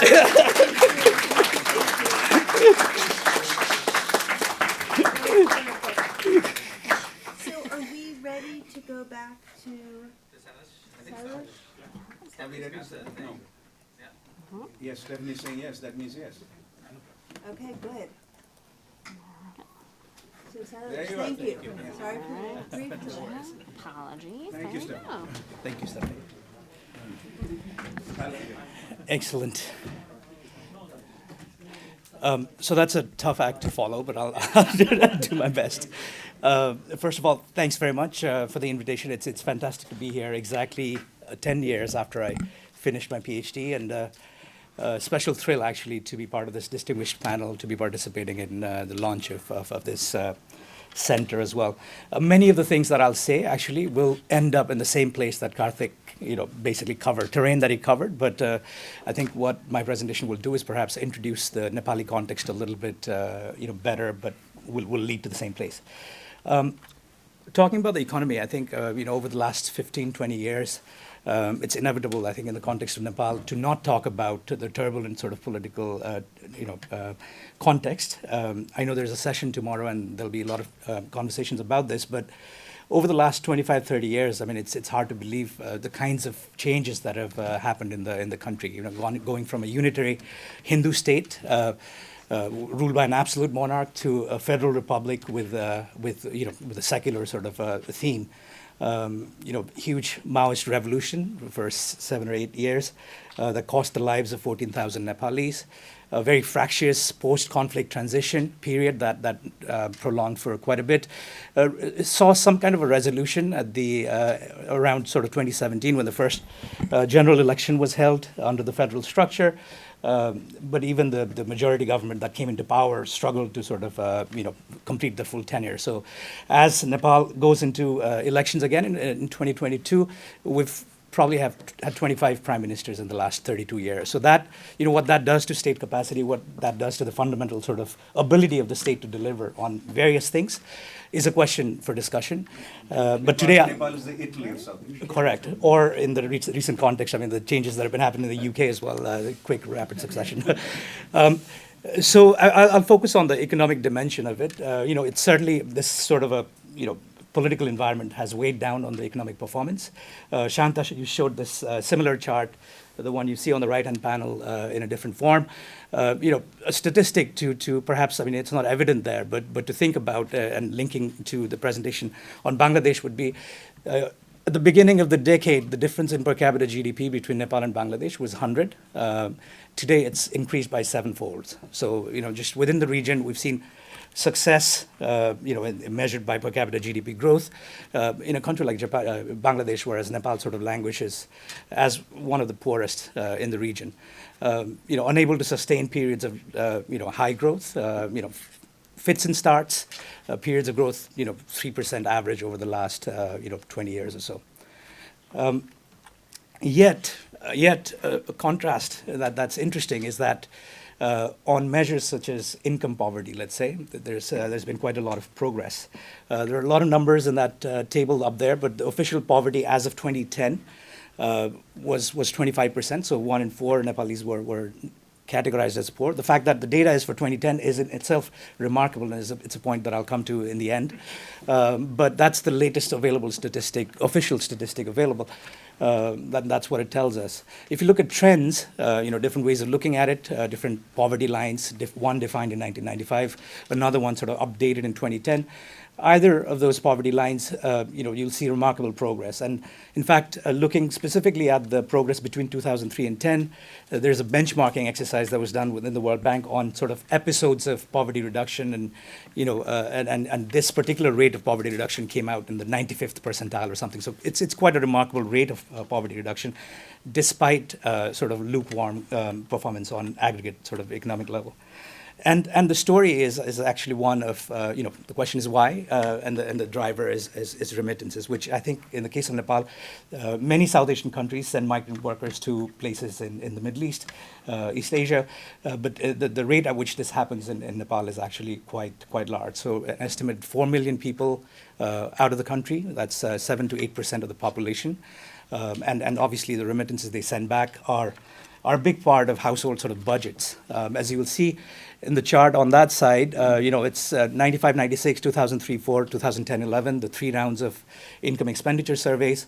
And the red sort of areas there in each of those denote basically proportion of households at every income level that are remittance receiving households. So, or 95, 96, you may have had like a quarter of households receiving remittances. That had already increased to almost half of the population in 2010-11. Now, of course, the question is, the trend has continued, so it's likely that if we had latest data, we would see that number being significantly larger as well. Now, the question is one of inclusion and marginalization, and economists often, start thinking about these topics. Inequality is often the starting point, right? So what's happening to inequality? If you look at overall sort of Gini index of consumption, and take a cross-country view of it, inequality at different levels of income, you see Nepal does not stand out particularly for high levels of inequality, measured by Gini at least. And there are lots of problems with that measurement. But on the other hand, if you look at horizontal inequalities or group-based inequalities, that's where you see quite a bit of divergence. So just on the poverty rate as well, if you look at capital city Kathmandu, poverty rates there is a third of what you might see in the Western Hills, which were incidentally also places where the Maoist revolution started, at least. Likewise, if you look at other places, especially rural areas of the country, poverty rates that are significantly higher than what you see in sort of prosperous places. Income poverty is one thing, of course, but of course, you can look at other measures of well-being as well, economic opportunities broadly defined. If you look at children, the kinds of opportunities they have to sort of invest in their human capital, to realize their life's potential. You see that the lottery of birth that was mentioned earlier, matters quite a big deal in what children are able to sort of attain. On the left-hand side, you see some of the various, some basic measures of opportunity. Growing up in a family where that can sort of fully immunize you, or growing up not scarred by stunting. In your early childhood, starting first grade on time, making progress through the grades and finishing on time, and that sort of thing. Again, big question about the quality of these services as well, as Karthik pointed out. But just on the basic definition of these as well, there's a big question of haves and have-nots. And among those who have access to that opportunity, you'll see, things that are determined essentially by the lottery of birth, dictating that access. So it's big inequality of opportunities there. Things like, geography, where you're born within the country, affluence of your family, education level of your parents, etc. some notion of data on quality in developing countries is, of course, hard to come by. Look at basic things like pass rates and the school leaving examination, which, by the way, used to be, a big sort of hurdle for 10th graders in the country. Passing that exam was considered sort of this, hurdle that you had to pass for access to any other higher education opportunities. It's been reformed more recently, but again, the fact that in subjects such as math, only 49% pass. This is 2016 data, I think, is quite remarkable. Again, what are the characteristics of the students that do pass? You see, again, very familiar sort of issues of, whether, you're born in this part of the country or that, how wealthy your parents were. Language comes up in an interesting way, language and ethnicity, which again are important dimensions of inequality in Nepal, particularly for Nepali and science, which Nepali itself, is a language that's officially sort of the language in the country, but various ethnicities have their own sort of first languages. So many kids actually grow up in households where Nepali is their second language. So to the extent that the instruction is in Nepali, there are disadvantages associated with that as well. And then private and public school as well come up as important sort of markers of inequality. In the case of Nepal, private schools being the higher quality, results being sort of higher, better there. And you can look at these intergenerational mobility is another sort of dimension or another instrument or tool economists have looked at recently. In the case of the US, a lot of research done by people like Rachetti on looking at the correlation between parental sort of outcomes and how well the kids do, just to look at how much of a hold does how one grows up or the kind of households one grows up in has on performance. And again, that kind of data is hard to come by, but you look at basically how well do kids do at a particular point in time compared to their parents. Say, are they better educated or not? By that very simple metric, you see a lot of kids have done well. Over time, intergenerational mobility in that sense has improved, but there are important gaps across different ethnic groups with, Newars and Hill Brahmins doing significantly better than sort of the Tarai castes and Dalits and so on. So there are important differences in sort of the extent to which opportunities are available to all citizens within the country, and that one is for occupation. It's not as clear cut to define sort of which occupation is better, but if you take a simple assumption that agricultural, any kind of agricultural employment, wage work outside of agriculture, sort of wage self-employment outside of agriculture, and then sort of salaried job. If you take that rough gradient, again, the same thing that you see there is that certain types of ethnicities have made better progress than others. And all of this to say that one way to contextualize all of the political changes that have happened in Nepal, the revolutions and all the changes, the big changes, the culmination of that was the writing of the new sort of constitution in 2015. And the remarkable thing about that new constitution, if you compare it to the old one that came about when the country transitioned from a monarchy to a constitutional sort of multi-party democracy, is the emphasis on themes of rights, equity, equality, inclusion, and so on, right? So these have been reflected in some fundamental changes, such as a federal state structure, which reflects, again, years of poor performance of decentralization in the country. So the hope is that, once it goes to a federation, it'll be better able to respond to sort of the needs of the local population. As well as a whole lot of acts and regulations that have come after this, on things like reservations and quotas and so on in various sort of places. Now, I won't talk about all of those because it's still early days, and I also that I haven't looked at the numbers on how things have gone since 2017-18 when these things have been implemented. But I think on broadly just thinking about economic and social policies and what they can do, I see sort of again it resonates very strongly with Karthik's sort of broad points as well. Quality of service delivery, effective sort of social protection, and there, we'll talk a little bit about the case of Nepal, and growth, economic growth that engenders economic opportunities within the country as well. On services, there's a lot of classic challenges on service delivery, starting from getting kids to school, inputs, quality of teachers, supervision, quality of learning, etc. But I think in the case of Nepal, because of the trends in migration that we've observed, there are two challenges that I think are coming up to the fore which are somewhat common in other South Asian countries as well. One is this exit from the public system. So, the elite sort of secession, as you mentioned. Here, it's not the Kathmandu elite per se, but even in the rural areas where, because of remittances, people are, seeing cash come to their pockets, they're significantly more conscious about the quality of services they get on basic things like education and health, as well as the amenities, living amenities they get to experience in their places of location. So there's this big population shift happening.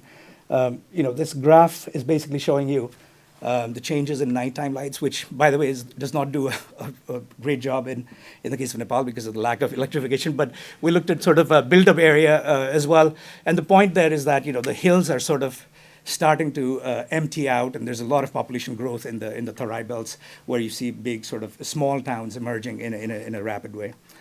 So that's one, the exit from the system. What does that do to the poor and the vulnerable that remain without a choice in the public system? So I think the whole host of issues there. The other challenge is also, in the case of Nepal, first of all, you already had the challenge of taking services to these remote areas where population densities were low. But now you've got this additional challenge of that with unplanned growth of secondary cities where the municipal governments there are ill-equipped with the resources they need to cope with the sort of larger influx. So what's happening is a big growth in private provision of these services, and the public sector is sort of abandoned in some ways.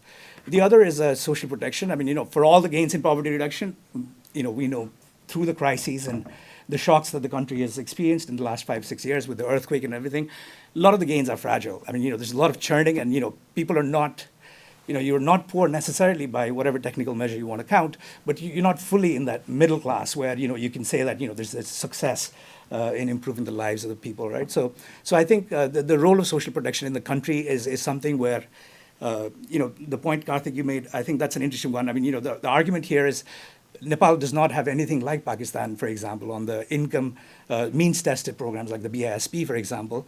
There's a lot of need for that, because as you see, the coverage of the various categorically targeted programs on how much actually gets to the poor is very low. But then thinking about going to a cash transfer that's means-tested, I think it also sort of the question of how well can you deliver that is pending as well. But I think there's some change in thinking that needs to be done, mainly because the focus, to use your sort of dichotomy, focus has been on things like infrastructure and growth, and the sort of outcome there, a translation from investments into physical assets, because the quality of spending just hasn't been there. So the question is, if 20 years of that spending that went to things like roads and bridges had gone to human development, even with the same rate of, let's say, translation, is it possible that you'd have seen better outcomes, right? So that trade-off is there. Because state capacity, the ability to deliver, is sort of common across both types of spending. And finally, this idea of growth, right? It's an interesting sort of context in Nepal. This I picked from a recent World Bank country economic memorandum, which is a schematic of what's happening in the economy, right? So basically things like poor governance, implementation capacity, challenges of geography, infrastructure, skills, education, et cetera, reducing or keeping the competitiveness of the economy down. That leads to low growth, job opportunities, you have migration. But then because of the scale of migration, the scale of remittances, what's ending up happening is there's a lot of second round effects. So there's increase in sort of reservation wages. You can't get people to sort of participate, even there are opportunities available. It's not the kind of opportunities people want to take in the economy. And then exports, which the country needs to scale up. Things like real exchange rate appreciation is making that difficult as well. So one really interesting outcome of that, a side effect of that, is what's happening to the rates of returns. Let's say earnings growth for workers of different types, right? So what you'll see is for workers that are educated primary or below, so the unskilled workers, over the last decade compared to the decade before, there's been a sharp increase in their earnings. Whereas for those at the higher end, for the workers that have been slightly more educated workers, you'll see sort of a flat 0.8%. So very minimal growth rate. So what's happening is you're thinking about this process of getting people out of poverty into middle class jobs and into that stable sort of living standard. What's happening is that sort of opportunity is just not there because the demand at the high end is not there. So anecdotally, I mean, what I find remarkable every time I go to Kathmandu is the implied salary. If you talk about daily wages of wage workers, 1,000 rupees a day. Let's say multiply that by 20,000. You look at what the starting salary of a bank teller might be, 25, 30,000, not very different. So there's this like compression of, so there's very little room to move on the top, and that's basically the story of what's happening. So in that sense, getting that productivity going, getting a lot of things sorted to make sure that there are jobs and opportunities at the higher end within the country is one sort of a pathway that needs to happen as well. And that challenge, again, I mean, this is another way of looking at the same graph. The spatial transformation is compounding that challenge as well. I mean, so the red part there is the area around Kathmandu city that has seen, one thing I missed is the timestamp there, although between the 2 decades, roughly between 2000 and 2019. So the increase in built-up area around Kathmandu city. The green part there, I don't know if you could guess what that green part is. Can't see the green part. You can't see the green part. Okay. So so basically there's a lot of transition that's happening in the rural parts of Nepal where cropland is being, just left fallow. Okay. So there's a lot of transition. So what's happening is that the earlier chart that I showed you, there are jobs in places and in areas where there's the demand, but people don't want to take that. Whereas, where there's a lot of supply of the kinds of jobs that people want to take, I mean, that's not available in the economy. So that's, and here, for all three of these sort of priorities, how do you get the stock, how do you, of those at the lowest end of the distribution up, how do you improve living standards at the bottom? The three things I talked about, quality service delivery, more and better jobs, effective social protection, all of it, and perhaps, the scale at which these circles are drawn is perhaps accurate as well, because I mean there's a much larger challenge that's on that machinery of the state and its ability to deliver on all of these things. Finally, I'll just finish up with a point on data and evidence and the desire that has to come from within the countries to actually invest in data, to be wanting to look at evidence and let that guide their policy decisions. And here, this is just, I mean, consumption surveys are one of many different types of data one can collect. But the point in the case of Nepal is that a living standard survey has not been conducted in a long time. So you'll see all countries average, it's been an average of 4.8 years every year, 5.4 for low-income countries. In the case of Nepal, it's been 10.8. Although there's one in the field right now, so hopefully, I mean, that'll come. But a broader point about the need to invest in data and evidence and be willing to sort of shape policy based on that. I'll stop there.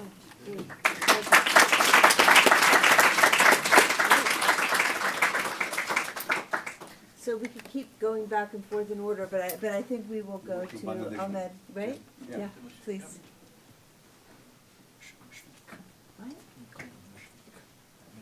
Oh, Mushfiq, he goes by his middle name. I'm so sorry. I didn't know. Nobody told Hi, me. Chris. Thank you. Thank you. So I'll do something unusual. I don't have slides. I'm also dressed, I realize, in an unusual way. But I heard that since we have a new monarch, the first one since our independence, that we no longer have to wear Western clothes anymore. We just go back to Gandhiji's chakra and spin our own clothes. Okay, so I'm here to talk about Bangladesh, which is where I'm from, and I'll do just 4 things. Okay, so hopefully I'll get us back in time. Okay. So the 4 things is I'll talk about ABC, Great Bangladesh, ABC, what we've done well, what we've done okay, and what we've done really poorly. Okay, and then the 4th thing I'll do is maybe talk a little bit across countries in the region and the need for collaboration and cooperation. And partly it's because that's what is inspiring about the center. I was actually surprised that this is being inaugurated because this is my 3rd time here. For some reason, Ashu had invited me twice before it was inaugurated.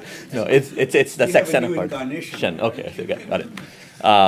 This is literally the first time you're speaking at the Saxena Center. I see, got it. You've spoken here twice before. Okay. But thank you. So I chaired South Asian Studies at Yale for a while. I know how difficult it is and how impressive this type of a gathering is. At Yale, we tried to get people from across disciplines to talk to each other, which is wonderful that you're doing that. But I'd never thought of, also getting the different countries to talk to each other like we were doing here, which is why I want to, my fourth thing should be about talking across countries.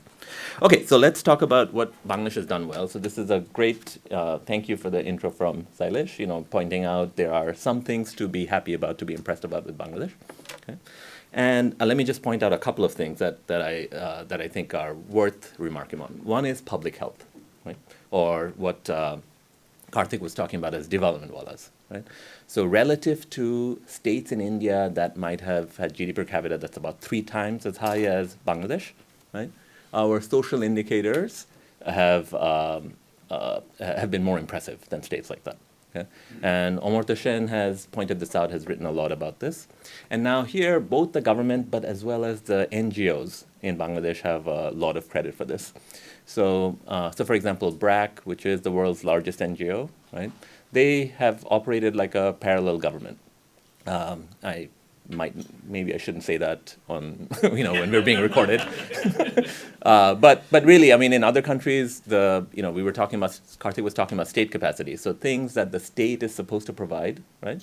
BRAC provides really well. Like, they have their own schools, right? They have clinics, they have their own dairy, bank, etc. But it's also to the government's credit to allow NGOs to operate with a free hand. And that was a form of innovation for us to provide public services to people, to the rural poor, and that innovation required the governments to be a little bit hands-off, and that's to their credit. Okay.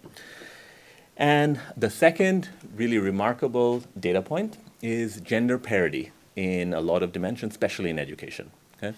So gender parity in education was a goal for all of the Global South, for the Millennium Development Goals, so where we had a deadline of 2010, right, to achieve it. Bangladesh, we achieved gender parity in education around 1995, and since then, girls' enrollment rate has exceeded boys. Okay? Now, this is worth remarking on in this particular setting here, because when we think about what has Bangladesh done well relative to our neighbors and larger neighbors like Pakistan and India, right? Like getting female labor force participation, right, has been a key differentiating factor, and that requires girls to have skills, right, to have education, but to be healthy, etc.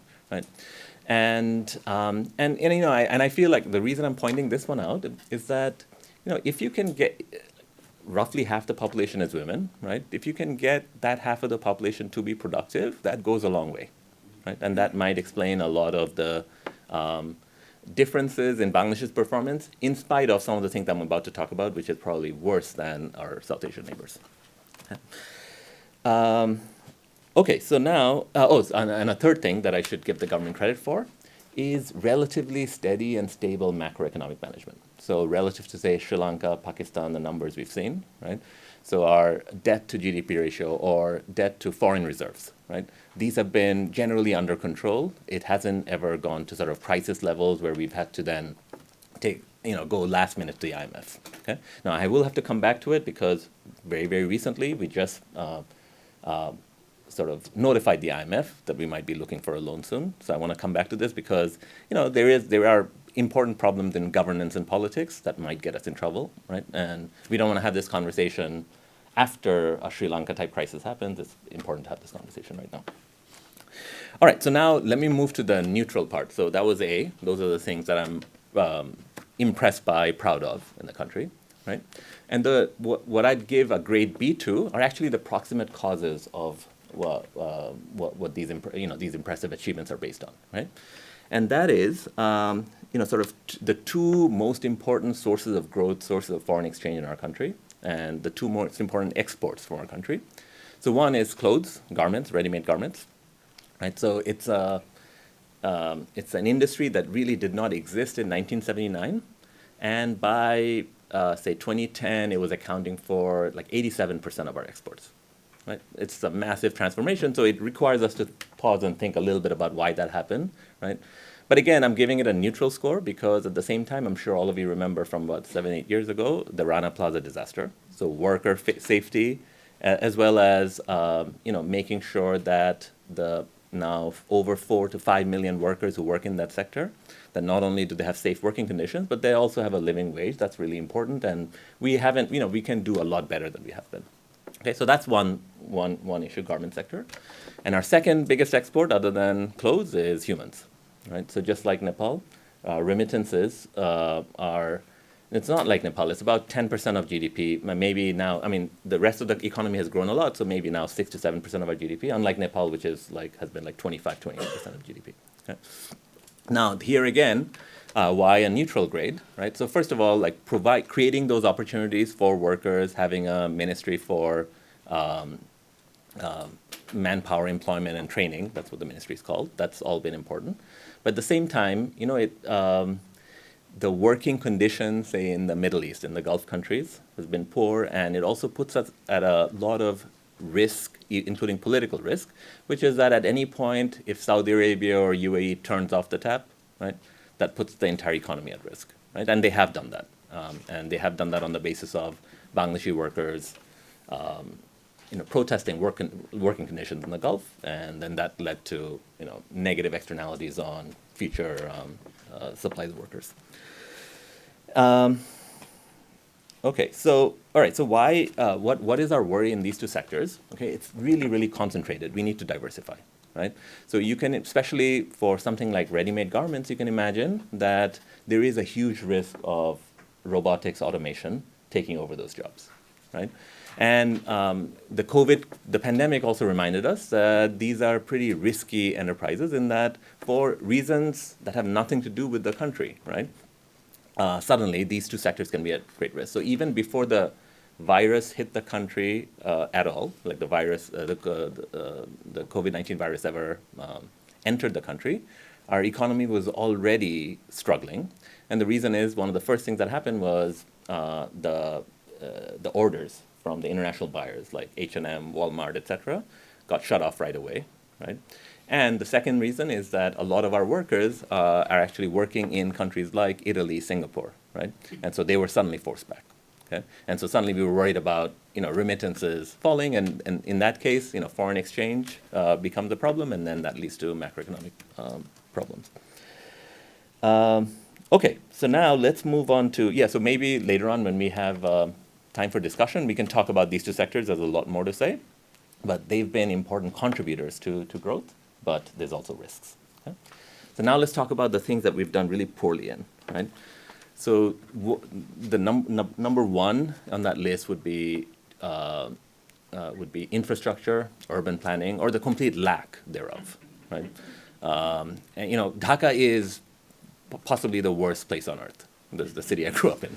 The Economist Intelligence Unit has a ranking, and they call Dhaka the worst place on earth. So, like there are, I guess, some years when maybe there are bombs raining down on Damascus or Baghdad, and then it's worse. But other than that, it's an unlivable place, right? And more than a quarter of the country's GDP is concentrated in that city, right? So that is going to be, sooner or later, an impediment to growth, right? Even just the basic fact of bad amenities means that it's hard to be productive, right?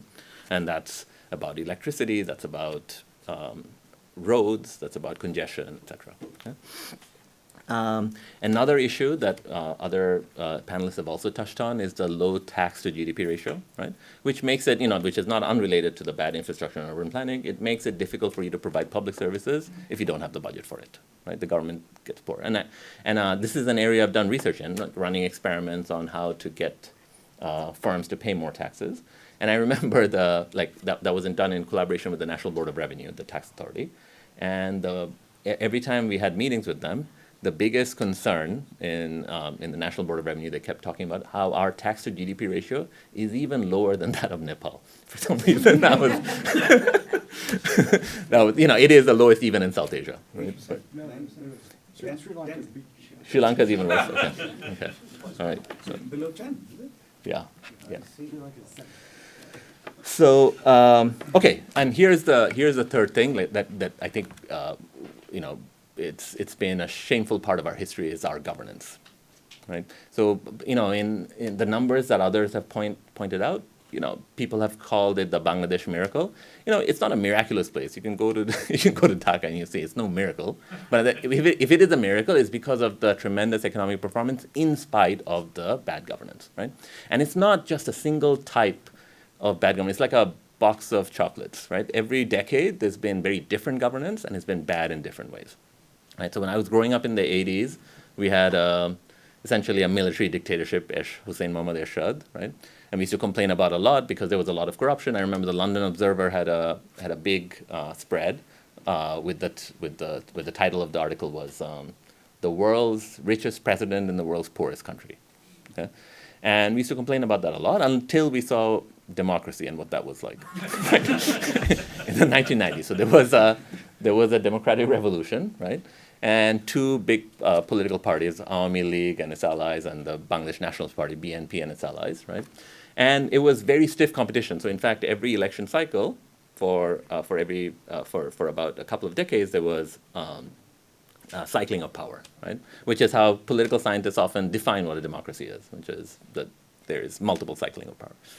And so there was stiff competition. And so one way that you can compete with the other party is by doing great things so citizens are inspired to vote for you. And the other possibility is not allowing the party in power to get anything done, right? And unfortunately, both parties opted for the second strategy. Yeah, it might look familiar for people who are living in this. We know what that's like. And so now what's happened again is because of a lot of political maneuvering that I won't get into the details of, and maybe you'll have a chance to talk about that tomorrow, right? We've gone back to much more consolidated, centralized power again in the hands of the Awami League. Okay, now that that has the benefits of that is like not having the really destructive competition, right? It's also, the other maybe a bit of a benefit relative to what's been happening in Pakistan is that it as long as you have the party in power with some of the right ideas, you could maybe tamp down and limit the role of other destructive forces in politics, like the role of religion or extremism in politics, right? And when we had a little bit of a scare there. There was one terrorist incident in the country, but it kind of got clamped down after that, right? But on the other hand, if you're in a country, which is sort of just entered middle income status, right, and with the goal and the aspiration to become upper middle income, so this is the phase where you need to transform into a much more innovative society. You can't just be producing very low margin ready-made garments, right? And I think if there is no freedom of expression, it's very difficult for people to innovate and be innovative and be entrepreneurial, right? Because if the rules are such that, or there's lack of clarity in rules, right? It's dangerous to be there, right? And the fact that and even the way I'm wording things right now, right? I'm trying to be careful because I have projects in Bangladesh, but that's the issue, which is that there are a lot of my compatriots, right? People who are smarter than me, know more about the country, who feel nervous about saying anything at all. That's where we are as a country right now, and that's a problem. That's what I know too. So that's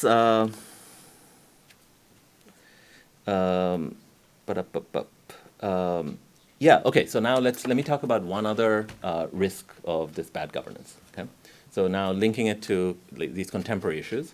So I think of what happened in Sri Lanka as, and Shanta alluded to this as well, I think of it as much more of a crisis of governance and corruption, etc., right, with the Rajapaksa family. Okay? Now, and there are some very clear symbols of that, like Hambantota Port, right, which was a very large investment that turned out to be a massive waste of resources, right? So now Bangladesh is undertaking some large investments like that, but thankfully those investments are actually very productive, right? So for example, we just built I think South Asia's longest bridge across the Podda River, right, which connects the southwest of the country to the main markets like Dhaka, okay? And that's been transformative, right?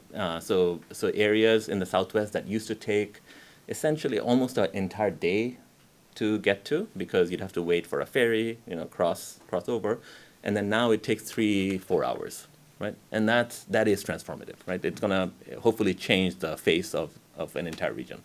Okay? That's great, and then we're building a metro rail in Dhaka. Given the infrastructure problems, the congestion I was talking about earlier, I think that's a very effective, positive investment, right? So I don't worry so much about those types of investments relative to investing in like the prime minister's home district in some unproductive project, right? Like referring to Sri Lanka. Now, however, right, what we are observing is that with the situation of governance is that Bangladesh has a cost of infrastructure investment, per say kilometer of rail line or whatever the metric might be, that is much, much higher than any neighboring country. And the only two countries where cost of building is so high are the United States and Bangladesh. And U.S. is terrible, like relative to like other OECD economies, right? So the numbers look more like countries where you have to dig through mountains and tunnels and stuff like this, right? So there's clearly like for every dollar that it should cost for us to build infrastructure, it looks like we're now spending $5-6, right? That can come back to haunt us. We need to keep that under control, and those are the types of issues that combined can end up with like a balance of payments crisis, right? And we don't want to go where Sri Lanka has gone, where Pakistan seems to be on the brink of, right, or has been on the brink of for a while. Okay, so now let me just end with something positive. Okay, so on cooperation. So as you've noticed across the world, that there's a lot of contagion in regions, right? Like Latin America is a great example of this. In fact, there's literature on macroeconomic contagion across Latin America. If there's a currency crisis in one country, it's predictive of currency crises in neighboring countries, partly because trade links, et cetera, but migration links, et cetera. Right? So ASEAN is another great example of this, right? You see growth in one country followed by growth in neighboring countries. Okay? And South Asia, SAARC relative to ASEAN has just been completely ineffective. And we really should be thinking about at all levels how to cooperate better and lift each other up, right? Now, this should happen, of course, at the highest levels of government. So the Prime Minister of Bangladesh is in India right now, and they just announced, for about a couple of decades, we've been trying to negotiate with India passage through Bangladesh over to the northeast of India, right, which has been historically the forgotten part of India, right? But in exchange, we have something like only 10 kilometers of India between Nepal and Bangladesh, right? So if Nepal had access to a larger number of ports through the Bay of Bengal, right, that would be great for both Bangladesh and Nepal, right? And it would also mitigate risk in a lot of ways, right? Like, for example, Nepal, India, the border is open, but then suddenly during the pandemic when the border got shut down, that was very risky for Nepal, right? And so we need to solve problems like that at the global level. Now, at a much smaller level, actually, one of the times I did speak here was about masks, right? We were talking about, actually, Asim, you were also speaking at that event.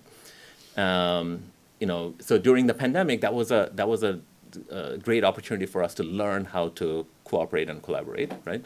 So I'm happy to say that in the last couple of years, especially after the Delta wave hit India in April 2021, we did distribute over 120 million masks. 80 million we kept in Bangladesh, but 40 million of it went to Pakistan, to Nepal, Gujarat, Rajasthan, and West Bengal, right?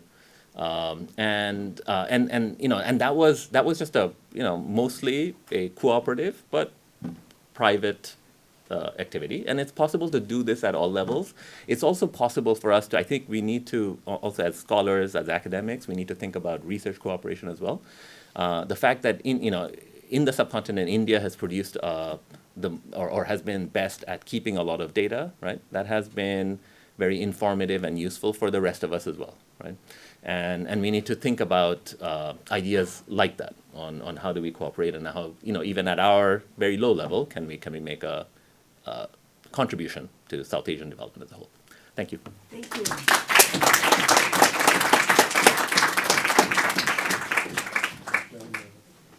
So awesome, thank you. Okay, thanks, Chris. Sorry, I was just eager. Yeah, no, it's good, it's good. I just have three very simple objectives. Mic or something? Oh, yeah. Online won't be able to hear you. Oh, I see. I tend to walk around a lot, so. I know, you can hold the mic if you don't mind when you talk to him. If we're recording it, that's Okay, is this recording? Yeah, they'll confirm from that. Yeah. Yes, yes. So, No, you gotta turn it on. You have to push the button on the bottom. There's a button on the bottom. You have I to did. hold it. Oh, this one? You have to hold it. It has to like be down for, Oh, I see. It has to be green, no. yeah. There's no green here, it's red or no red. This is the type of collaboration I'll start. 1, 2, 3. Don't need any American help. I'm sorry, I was going to go to the how many 1, 2, 3. economists does it take This is the to green. choke? This is fine, thank you. It's going to get even more bizarre. So I just have three objectives today. The first is to lower the standards of South Asian presenters. And lest you think it's about Pakistanis, Shandana is going to talk tomorrow and she's going to raise the Pakistani meme, so it's not Pakistanis, it's South Asians. The second is actually to try and convince you that economists can also tell stories. We're not just heartless number crunchers, so I'll try to, they may be bad stories, but you should be at least encouraging. I'm trying. And the third is just to confuse us a bit. I'm going to show a lack of clarity in contrast to my fellow panelists by raising a bunch of just confusing questions, first about Pakistan, but then about South Asia in general. I'm going to achieve that basically by showing you 2 slides on Pakistan and about 10 plus slides which are comparative. So that's kind of my goal. So with that in mind, why don't we start the show? At the podium, you could use that mic. I'm going to move around again. I had thought of that, Karthik.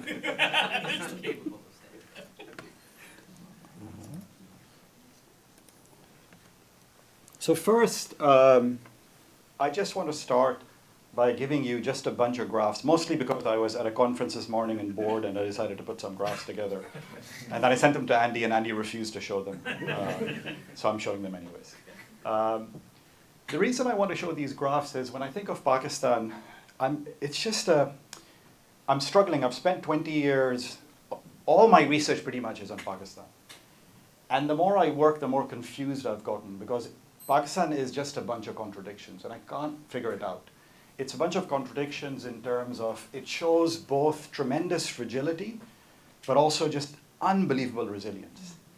And you know, you think maybe those two things always go hand in hand. Maybe that's just the nature of humanity or human beings that we are like that.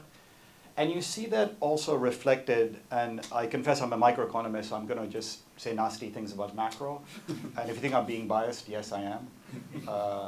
Which is, you see a very different picture at the micro level in Pakistan.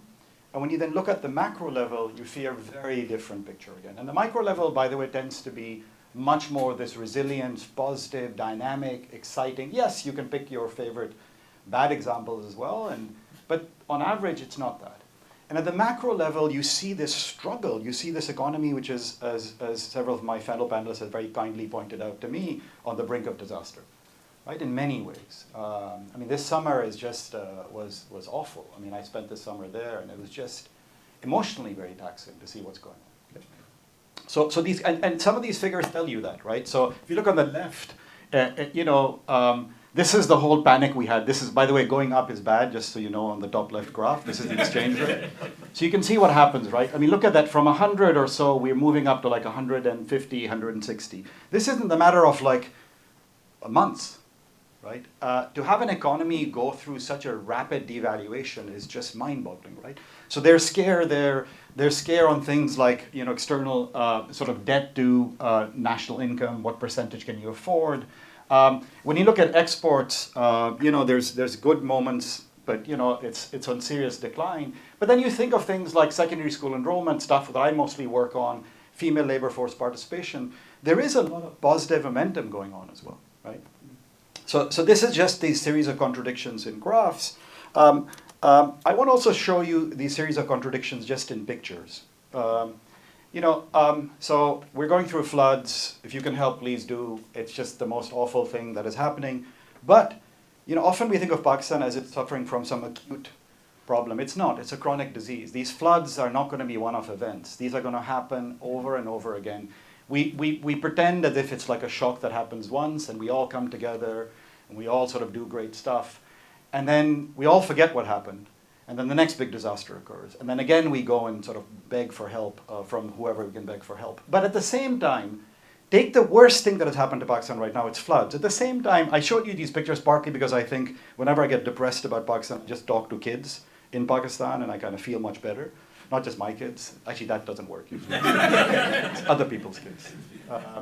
Just look at these pictures, right? There's a sense in which you're flooding, you're drowning, and yet you're still sort of moving along. You're chugging along, right? When you look at education, I mean, that's, by the way, to me, the most heartwarming situation. I've spent a lot of time with Jishnu, happens to be an Indian guy, Thayer, I guess a Pakistani, studying education. And the education story is a phenomenally resilient story. And by the way, I don't take some of the comments our colleagues made I actually disagree with. I'm not sure they were implying that, but the rise of the private sector, I'm much more sanguine about tuition, for instance, even for the poor. I'm much more sanguine about the private sector in education. But mostly those are indications of a very strong and stable demand for quality. Like you don't see the private sector entering something if money is not going to be made. And the fact you see these guys coming in, the fact you see tutors coming in teaching poor people, means that poor people care enough about education to be willing to pay more money for that than whatever else you may be doing. They're spending more money on education than you guys are, by the way. It's phenomenal. It's phenomenal because we contrast a world of conditional cash transfers where it sounds like you have to encourage and motivate people to do the right thing. We don't. I have yet to meet a mother in Pakistan, I've met thousands of mothers or also other places, who tells me, please give me a conditional cash transfer because I'm not willing to send my kid to school. In fact, it's the other way around. I'll tell you, I've often been slapped in the field very politely. I'll tell you one small slap. I remember having a conversation with a mother, completely illiterate, in a village. And I asked her, just being provocative, why are you sending your kid to a private school? You know, what's he going to do? Right? At the end, he's not going to be able to get educated more than 5 or 6 years. Is it really worth it? And she looks at me and says in a very sweet way, Beta, son, where are you from? I said, US. What do you do? I teach. Where? Harvard didn't mean anything to her. Somewhere. She said, where do you send your kids? I said, a private school. She just smiled and didn't say anything. Like, I've never been slapped in a more beautiful way. Because what she's telling me, which is important for us to understand, is that my dreams and aspirations are no different from your dreams and aspirations. Don't come over here telling me that you should think any less in the way you think about your kid's success, I think about my kid's success. That is a story of resilience, right?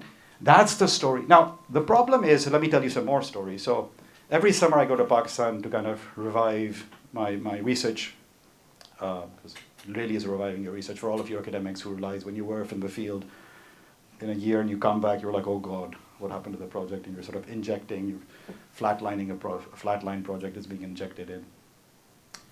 So when I do these trips, I always have conversations at 2 levels. I have conversations at the macro level. I meet kind of all the parties, the people in uniform, all kind of stuff like that.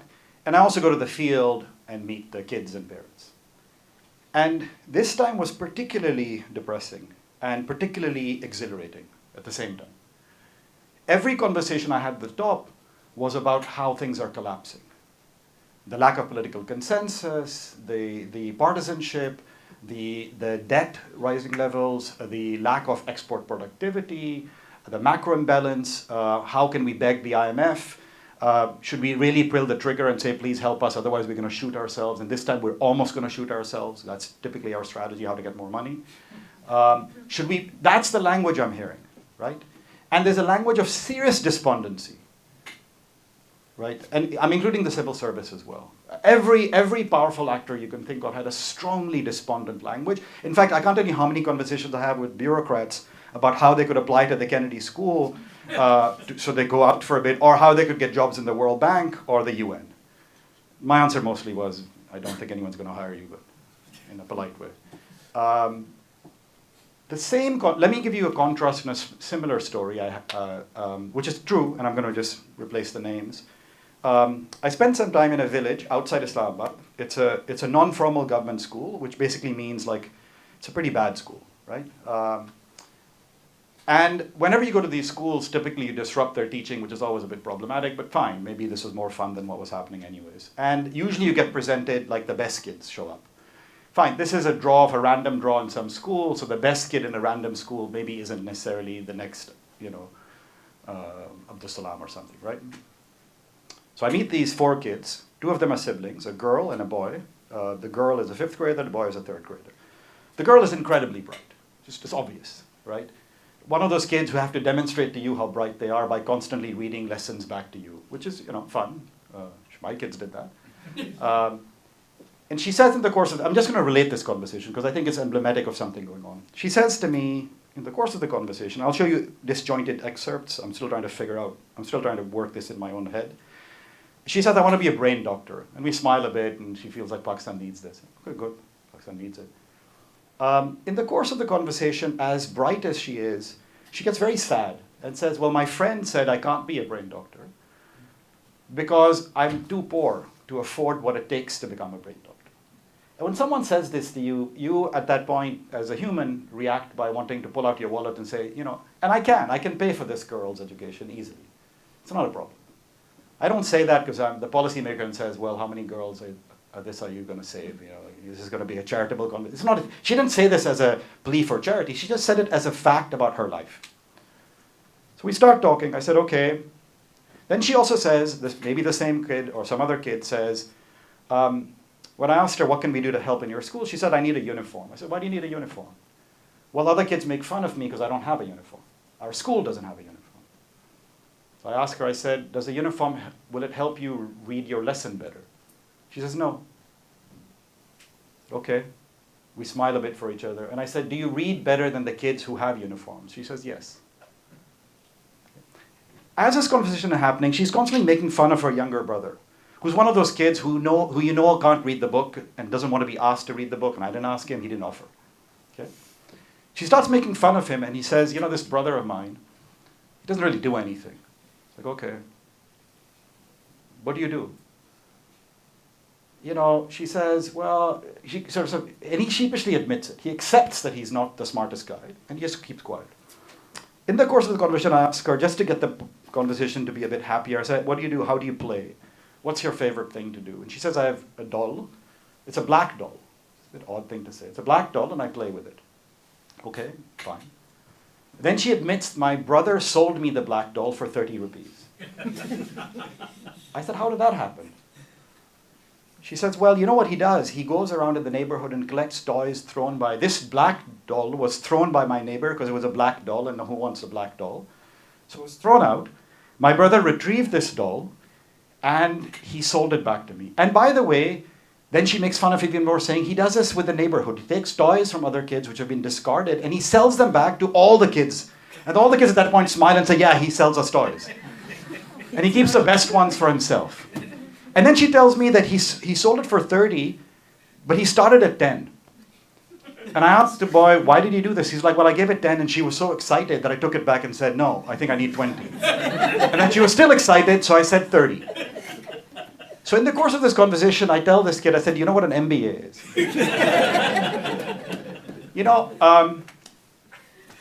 But then I say, I was just trying to find a way to have them recognize how amazing they are. So I tell the boy, I say to him, do you think you can make enough money to pay for your sister's medical school? And he says, yes, I can. I asked his sister, would you see this boy's children for free? She says, yes. We just end with this moment of levity in an otherwise potentially very depressing situation, but potentially very empowering situation. Every time I go to Pakistan, I can't tell you how many times I have conversations like these. And so the struggle I have in a country like Pakistan is how is it that at the micro level, you have such tremendous optimism, resilience, energy. Look, I'm not trying to be naive or about this. Yes, they're huge, tremendous issues. You also have horrible stories of abuse. But despite that, you have this unbelievable. So for me, the puzzle is, despite all this energy, when we aggregate it up, where the hell does it go? Like Lanka had a famous paper where there are micro returns to education, but there are no macro returns. Is it the case of the state, unlike what Karthik is saying, to become more efficient, should just get out of the way? Or should we be more efficient, right? Should we take the NGO route that Bangladesh has, which is empowering people, letting people develop? Do we need to wait for a 71 crisis or a cyclones to get a bunch of NGOs to show up? It's not just BRAC, it's Grameen and Proshika. It's unbelievable, right? But it forces this question that it is positive for me, because every time I've gone and talked to these individuals now in the decision-making thing, I've said, guys, recognize this potential. Recognize that, and so in my own work, increasingly I'm taking what I call a systems view, which is whenever you look at any sector, any education, health, industrial policy, think of all the actors in that sector, the entrepreneurs, the budding entrepreneurs, the potential doctors, the potential nurses, in education, the textbook providers, whoever is the actor in this space. Ask yourself, are you empowering this actor? Is this policy of yours allowing this actor to become more productive? It's an approach with my education work that Karthik was so generously referring to has worked, right? I've done this for 20 years. We've had many projects where we've simply tried to remove an exchange friction, and what an economist would call an exchange friction, a political scientist might call some bargain that you're trying to do or some contract you're trying to achieve. And it's really often worked. Like the premise in my work has now rarely been preferences are bad. It's much more people are trying the best they can, and you just need to figure out what they're trying to achieve and just either get out of the way or in a better way, try and reduce that friction. Okay, so that's the kind of the story I wanted to tell. I'm just going to end with some comparative graphs. And the reason I'm giving these comparative graphs is, look, it's fun to present to you guys, but let me be even more blunt. It doesn't really matter when I talk to Paxson about you all, because what are you going to do, right? What matters in sessions like ours, and this would be, I'm grateful to the Saxenas, I'm grateful to Ashu for doing this, is where we really excel, where I think our value add is going to be, is when we do what Mushfiq said, which is when we do the comparative. Because that I can't do. When I go to Pakistan, it's very hard for me to say, what is Bangladesh doing? What is India doing? What is Nepal doing? What is the Maldives doing? What is Afghanistan doing? I can't have that conversation there. Because it's an unpatriotic conversation. It's a weird conversation. It's a how can you learn from Bangladesh? Didn't we get rid of them conversation? It's like, Nepal? Really? You're going to learn from Nepal? Sorry, Nepal. Or even worse, India. You're going to learn from India? But the space you guys can provide is phenomenal for that. You guys can allow us to have that conversation here, which is a meaningful conversation. And then take that conversation back to our context. So this is more a plea. I wanted us to write a book, by the way. We have the bank, we have, Georgetown, we have Yale, South Asia, we have SAI at Harvard. Each of these places have an institute like yours, which is trying to be across region. Imagine if we could set up, imagine if we wrote a book, A Tale of 5 Countries, or 8 actually. We should bring in our 3 missing brothers as well, right? Just see how phenomenal that can be. So that's my pitch. I'm not going to show you the slides. The point of these slides, and I'm happy to leave them with people, is it was just a bunch of graphs. And the idea of these graphs is in each of these graphs, in some statistic or the other, one of the 5 of us is winning. And I didn't necessarily cherry pick these statistics. In fact, I was just rapidly doing it, and I looked this while Karthik was being Karthik. I looked through my phone just to see, can I pick a winner in each slide? And I kid you not, by the way, you're proud of female labor force participation. Nepal kills you. Nepal has 50% female male labor force participation, almost. Like, you guys are nothing compared to your rise is great, but they've already somehow figured it out. I don't know how they did it. They just get rid of the men or something, or send them down to the send them to Kuwait and the women are left. Or So Asim, let's switch to the conversation. Seriously, I love what you're saying, but I think people really want to talk about the things that you're raising. I'm happy to do. So I think if we could, I don't know if we should all come back. Yeah, we should all come back. We should all come back. So I think that's the fascinating conversation.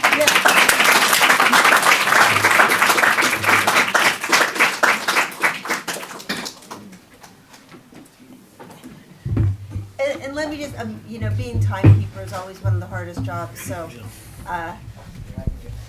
there I am. Just get it going. Well, I'm probably not going to talk much. So I just want to join me again in thanking everybody. We have such a group of amazing talent here, so thank you. We have a very short time for for questions. I had some ideas, but I'm not gonna lead off. I am gonna let people in the audience lead off because there's so many people who know a lot more about this region than I do. But should I start with Andrew, or should I just people put up hands? Ashu, go ahead. We should start with an economist. Well, you know, I guess a lot of the things that I've been thinking about came out wonderfully, and I didn't like engineer that, and so I'm very pleased about that.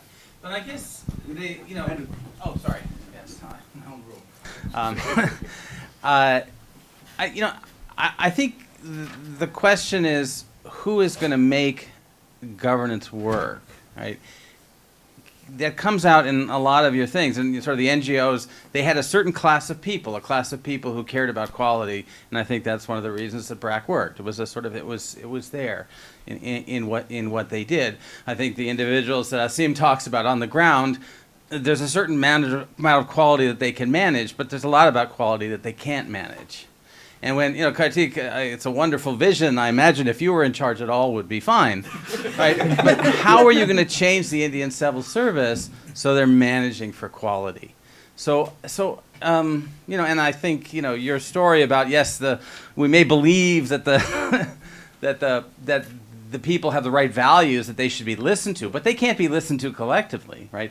The populist movement as a whole can never make decisions very well, I think, about how to deliver quality services. And I think, you know, with Nepal, you have the most successful people are actually not even in the country, and so they're not part of the conversation. So let me just ask that question, if any of you want to respond to that. Who is going to ensure that the quality of service delivery gets better? So I have a response. So I think the analogy is like disaster. Can you get closer to the I think the analogy is like disaster relief. I don't think it should ever be a who. Okay. Right? Like think of disaster relief. We think like FEMA will solve everything, or like the National Disaster Management Authority. When I think most of these responses, in fact, we live in a world now that we don't need to have decentralized coordination by a centralized actor. I think if anything we've learned in the modern technologies, you can have completely decentralized exchanges which lead to a centralized cohesive thing, right? And so for me, I would never even look for one actor. I think I want a plethora of actors, and I want an exchange system. Just like think of disaster relief, you just have we did this in Riceback, you're familiar with it, where we just had a portal where people could individually give and donate, but in a way that you were aware of what others had given. And you could update this database, and as you knew what others were giving, you could choose to change what you've given. And I think governance in some ways, maybe this is heretical, in some ways should be that. We should have a system where if there's a non-profit sector which is active, or a private sector in Pakistan, or a public sector, or as you said, purely a public sector, I think that's a problem. When we have single providers, we create lack of competition, we create this weird power that one character should have. That's the only way for me, so Anybody else? I think I'm just going to echo something Asim, you know, both what he said and what he said earlier, which is I don't think there's any one right model. And the only thing I will add to what Asim said in the end over there is that each Indian state, right, is bigger than most countries, right? I mean, and so there is just, once you add each state as a distinct entity, the amount there is to learn across gets even more magnified, right? And I think, you know, at least speaking on the Indian side, you know, I think where I'm seeing a little bit of optimism is that there's an amazing number of well-intentioned people in government who are trying to get stuff done. I mean, it's just that the systems are still, you know, so there's a lot of good people stuck in bad systems. And so I think, but once you present a roadmap of how to go ahead, right, I am seeing a lot of, you know, movement. Now, I think and partly it's because there's political returns. And I think that's where the political calculations are changing, right? I mean, that the returns to showing that you're delivering services are getting more salient. I think the challenge is it's showing up more in things like attributable delivery of benefits, right? I mean, so welfare programs are, you are seeing reduction in corruption in welfare programs. So governance is improving there because democracy is working better in the sense of political incentives for that. I think the wicked problems of service delivery, like education and health and policing, those are much, much harder to solve. And there you're seeing a lot more exit to the private sector, which is why, coming back to Asim, it's not like the government is going to do everything. You really want kind of dynamic actors learning from each other and just saying, echoing everything you said. But add states to the mix. And really, I mean, I think it's a mistake to think about India in this forum as India, right? I mean, at least from a learning perspective, right? I mean, each state is really a country, right, in terms of the scale. Yeah. Shant? Yeah, just to add one thing along these lines, I think there is a difference between what Mushfiq was saying and what Karthik was saying, or what Bangladesh did and what India did as a strategic choice. I mean, look, the Bangladesh government is incredibly corrupt. I don't know, you didn't quite say that, but I will say that. You can say that. Shanta can't say that. Well, it scores very high on the CPI corruption perception indices consistently, right? The reason why Bangladesh has succeeded is that a large number of the Bangladeshi people have decided to go around the government. So you have NGOs and non-state providers in education and health and various services.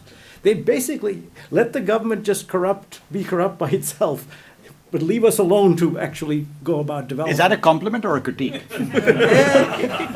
Well, no, it's a neutral point, as he would say, right? It's an observation. I think the critique, if you like, is many of us, and I think Karthik falls into this, is still trying to fix the government. It's a bit of a razor's edge here. You can do one of two things. You can try to fix the government, and I guess to some extent that's what I'm trying to do in Sri Lanka, not succeeding very well. But the other is, and I think the Bangladesh case represents the extreme version of that, which is say, just let them do whatever they want, and we will get on with the job of development. So in fact, I had a question for Mushfiq, right? So, what's the BRAC financing model? Because if the tax to GDP ratio is so low, is it that they got an initial influx of aid and then just do user charges and that's what sustains it? Because, so it's that scale of operation has to be financed, right? Good question. So I'll answer that, but just to connect with the other comments. So this is, I'm learning a lot just from this exchange. And just a personal story. So I've run now similar projects. So one way in which I'm a little bit different in this panel is that I don't only work in Bangladesh, and I've actually been working the same project in Nepal, Bangladesh, now Pakistan as well, and I've just in the day-to-day of getting projects done, I've noticed differences, right? And it goes even across Indonesia. So for example, others have over the years seen me present on migration in Bangladesh or encouraging migration. So I've tried running that project in Indonesia as well, right? And what happens in Indonesia is that before you are allowed to even have a conversation in a county or the village seat, right? They need to see an official letter from the government, from Bapenas in Jakarta, before they'll even invite you into the village, right? And Bangladesh is just not like that, right? And India, I would say, falls somewhere in between, right? Where officialdom actually matters. And Bangladesh is somehow that we've cultivated a culture that things should just get done because we've all given up on government. I don't know what it is, right? We're used to like somebody getting things done, and I think that's worked for us, right? It might not be, but it's worked for us at that level, right? For where decentralized provision works, but then you cannot build a bridge like that. You cannot provide electricity like that, right? You can't not everybody can just fix a light bulb, right? And that's where we've been failing, right? So that's kind of a double-edged sword. Yeah. And so you were asking about BRAC's financing. Yeah, so early on, BRAC was founded actually right after a disaster, right? I mean, there were twin disasters of both the cyclone in 1970. Same with Grameen and Porshika, right? Yeah, Grameen came later. Right? Porshika? Also later. Yeah. So I mean, but actually, Asim did make a really important point that I was using BRAC as just one example, but it's just the tip of the iceberg, right? There's a government, a semi-government body called PKSF, the umbrella under which all NGOs register and operate, and there are literally thousands of NGOs all over the country, right, providing different types of services, or the same services BRAC provides, but they are stronger in different regions of the country. All right, so now, so BRAC's funding model early on was disaster relief. So mainly it was Bangladesh was a very, very poor country, right? And also when the UK government, until recently, was giving a lot of money, a country that was a former British colony, plus it's large and poor, they do well, just like Pakistan does, on those formulas. Right? So there was a lot of funding sources coming through international aid, and of course BRAC is also running a bunch of businesses now. Right? When I say they have a dairy, they're literally taking milk and reselling it. Right? And but then as Bangladesh has entered, this is a challenge for the country or challenge for NGOs. It's entered middle income status, right? And for those of us who work in Latin America, for example, know that it's impossible to raise money to do projects, right? When people think, oh, these are countries that, first of all, Spain and Portugal don't give money like Britain does, for example. But also when other countries start feeling like, no, these countries should just take care of themselves, right? So BRAC actually has to reinvent itself going forward once those taps turn off. So we have a minute left. So we're going to take one more question, and you guys all get 10, 12 seconds. So I'm sorry, I'm just kidding. But let's take one more question, and then we do have to have a reception, Hello. which is great, and a concert.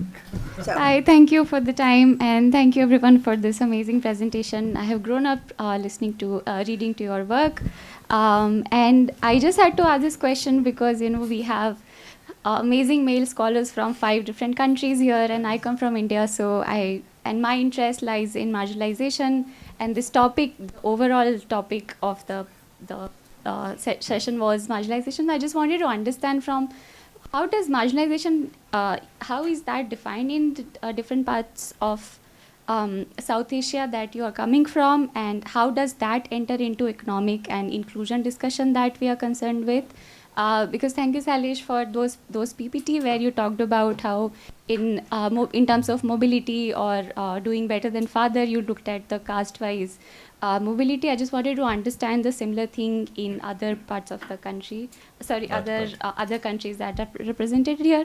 And on one just last comment, Asim, thank you for those amazing stories, but I just wanted to register a comment that one doubt that I had that, the demand for private schools could be because the parents want kids to go to a good school for receiving education, but that could also be in the absence of public schools, right? Or the prevalence of discrimination in public schools. So an alternative to increasing private schools, which is generally exclusionary, might be a robust public infrastructure that all of you have been talking about in a way or other.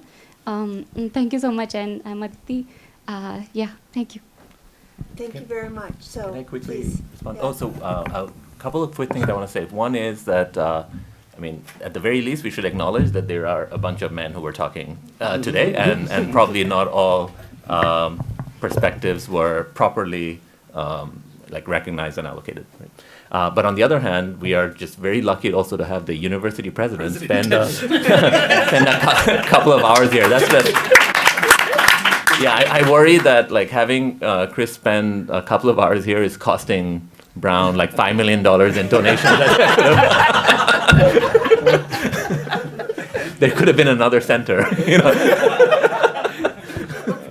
So just a question about marginalization. So I actually didn't speak about it much, partly because I feel like there's a lot, especially in politics, etc., that should be discussed there, right? But one big issue in Bangladesh, right, is that we are going through a little bit of an identity crisis, like a fight, sort of an internal battle going on about kind of the identity of who we are, the soul of the nation. In that, for example, I think of myself as a Bengali Muslim, right, which is actually very different from a Pakistani Muslim, right, and that's probably what led to a large part of what led to our split in 1971, right, and it's like I grew up as, elements of Bengali culture were just as important to my identity as elements of Islam, right? And what's happening in the country right now is this battle where there are elements who feel like, no, it's the Islamic culture that should dominate, that's who we are, right? And others who have to fight back against that. So that's, I think, a really important dimension of marginalization. And I'm, of course, not talking about many other dimensions that matter, like gender, right? And class that matter as well. Yeah, so my very quick answer is, there's obviously India is the number of axes of disadvantage, right? Whether it's gender, whether it's caste, there's just, it's every axis of discrimination exists in India.